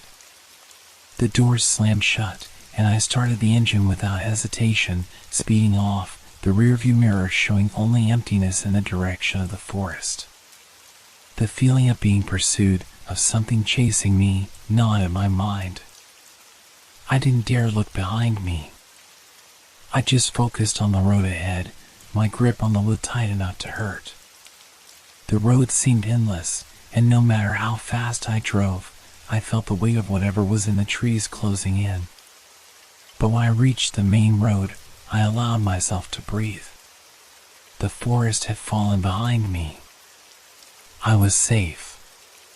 Or so I thought. The next morning, I found something I never expected. A note was left on the windshield of the bus. The handwriting was sharp, jagged, as though it had been written in a rush or out of desperation. You can't escape. She's waiting for you. A chill ran down my spine as I stared at the note, the words etched into my mind, not just on the paper, but in my thoughts. I turned around, expecting to see someone, but the street was empty. The usual hustle of the city seemed distant, muted. It felt as though the entire world was holding its breath. I could almost hear the rustling of the trees, the heavy footsteps behind me. But when I turned back to the bus, I knew the truth. There was no escaping what was out there. What was following me. And whatever it wasn't going to stop. The city had always been a place of noise, of movement. But the silence that followed me felt heavier, darker. The note on the windshield haunted me, each word clawing at my thoughts, like a warning I couldn't ignore. She's waiting for you. I tried to shake it off. It was just some sick prank, a cruel joke from someone who knew about my fear. But deep down, I felt the truth. Something wasn't right. I couldn't escape it. I spent the rest of the day in a haze, my thoughts constantly drifting back to the bus stop by the forest. The image of the woman, her hollow eyes staring at me from the shadows, was seared into my mind. I had to know more, had to understand what was happening. That night, I drove the same route again, but this time, I wasn't just driving. I was watching. I kept my eyes fixed on the trees, my heart beating faster as I neared the stop. The closer I got, the more the atmosphere seemed to shift. The air felt colder, the road darker. It was as if the world itself was holding its breath, waiting for something. The streetlights flickered, casting long, eerie shadows across the road. The night felt alive, and yet I couldn't see what lurked just beyond the light. As I passed the turn for the bus stop, I caught a glimpse of someone standing by the trees. I slammed my foot on the brake, the bus skidding slightly on the slick road. I had to stop. I had to face it. The woman was there again, standing exactly where she had been before. Her pale skin glowed faintly in the dark, her white dress fluttering in the breeze like a ghost from another world. She didn't move. She didn't even look at the bus. But I knew she was aware of me.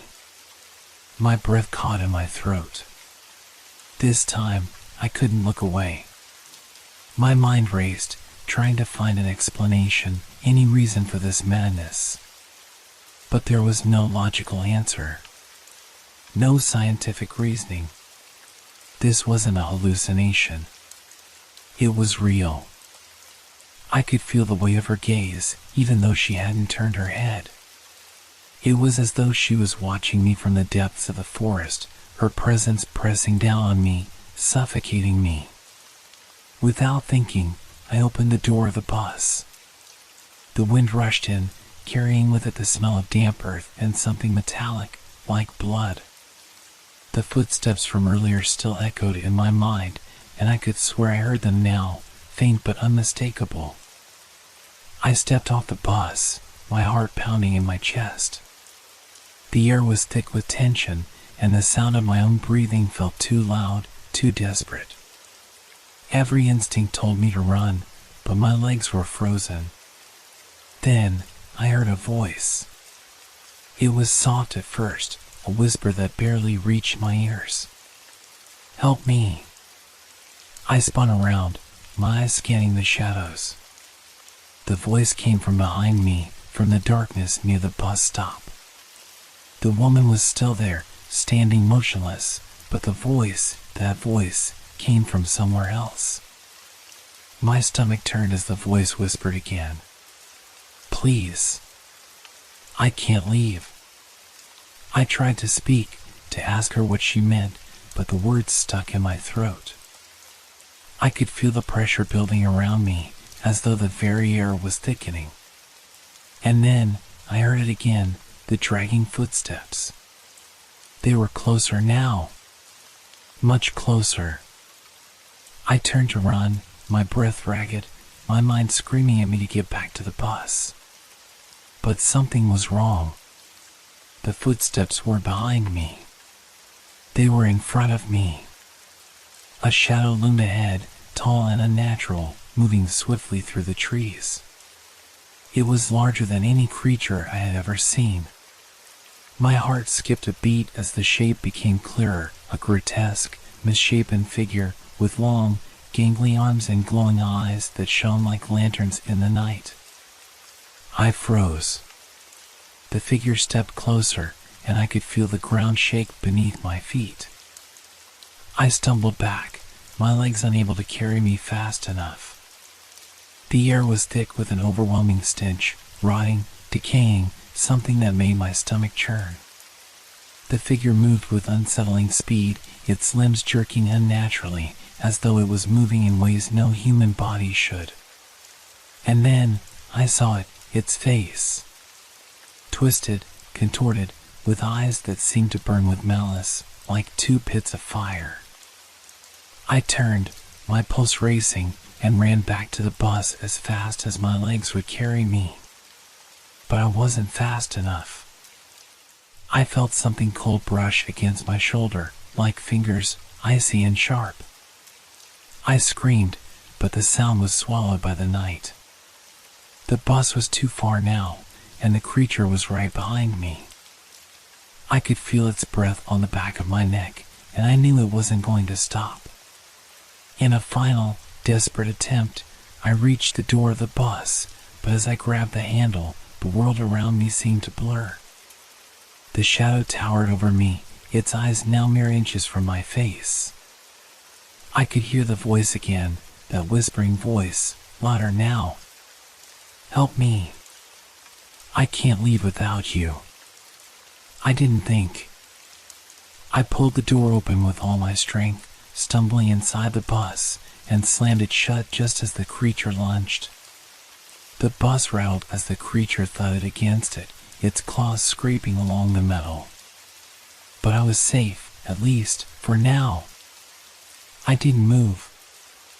I didn't breathe. I could feel the weight of those eyes on me through the walls of the bus, and I knew I wasn't alone. Then, through the glass, I saw her. The woman. She was standing outside, waiting by the trees. And this time, she wasn't just watching me. She was smiling. And I knew, with a cold certainty, that I was never going to escape. The bus sat in stillness, its engine humming softly as if it, too, was waiting. The cold air seeped in through the cracks of the windows, but it didn't matter. Nothing mattered anymore. I sat in the driver's seat, hands frozen on the wheel, heart thudding so loudly I feared it would burst from my chest. The woman outside had moved closer, step by step, and with each one, the air grew heavier, more suffocating.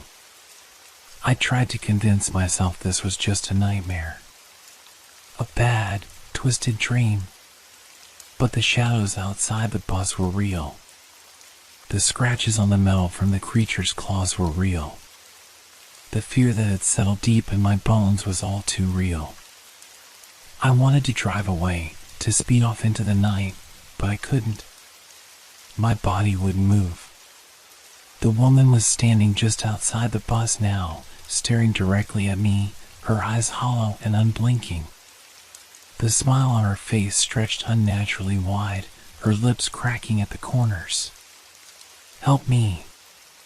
The whisper was louder now, ringing in my ears. It was her voice, the woman in white. But there was something else, something more insidious hidden in it. I could feel her pulling me, like an invisible force drawing me towards her. I looked at the rearview mirror, desperate for some sign of escape. The streetlights flickered outside, their glow casting eerie patterns across the dark road. The shadows in the mirror seemed to stretch, swirling unnaturally. And then, they began to move. My breath caught in my throat. The creature was still out there, somewhere, its glowing eyes flashing in the reflection. It was waiting for me to make a mistake. It knew I was trapped. I slammed my foot down on the accelerator, hoping to tear away from it all. The bus lurched forward, its tires squealing against the road, but it wasn't enough. The night was closing in, pressing around me from all sides. The woman, now standing just outside the driver's side window, was still smiling that unnatural, two-eyed grin. Her eyes burned into me. The headlights of the bus illuminated the path ahead, but the road began to twist. The trees on either side of the street seemed to bend and sway in ways that weren't natural. The wind picked up, howling as if in warning. I was no longer driving on the road. I was driving into something. Into the dark. "Help me. I can't leave without you." I could hear her now, right beside me, as if she was sitting in the seat next to me. I couldn't breathe. My hands were shaking, and the wheel felt slippery beneath my palms. The shadows grew longer, closing in faster, until I couldn't tell where the road ended and the night began. And then, as if the world had decided to swallow me whole, the bus stopped. The engine sputtered and died. I looked up, heart hammering in my chest. The woman was no longer outside. She was standing right in front of me, her hands pressed against the glass, her face inches from mine. The smile was gone. Her eyes were empty, hollow sockets staring into my soul. "You're not going anywhere." The whisper wasn't a plea anymore. It was a command. A scream rose in my throat, but before I could make a sound, the windows of the bus shattered. A dark shape, massive and grotesque, pushed its way through the shattered glass, its claws scraping across the seat, tearing through the fabric. I tried to move, to fight back, but my body wouldn't obey. I was paralyzed, frozen in place as the creature loomed over me. Its breath was rancid, hot against my face. I could see its eyes now, too many of them, glowing like embers in the darkness. The eyes of something ancient, something that had been waiting. I wanted to scream. I wanted to run. But there was nowhere to go.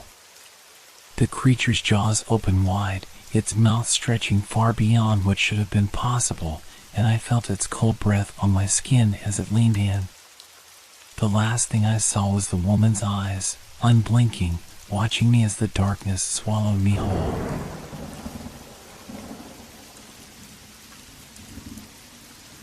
Thank you for making our stories part of your relaxation time.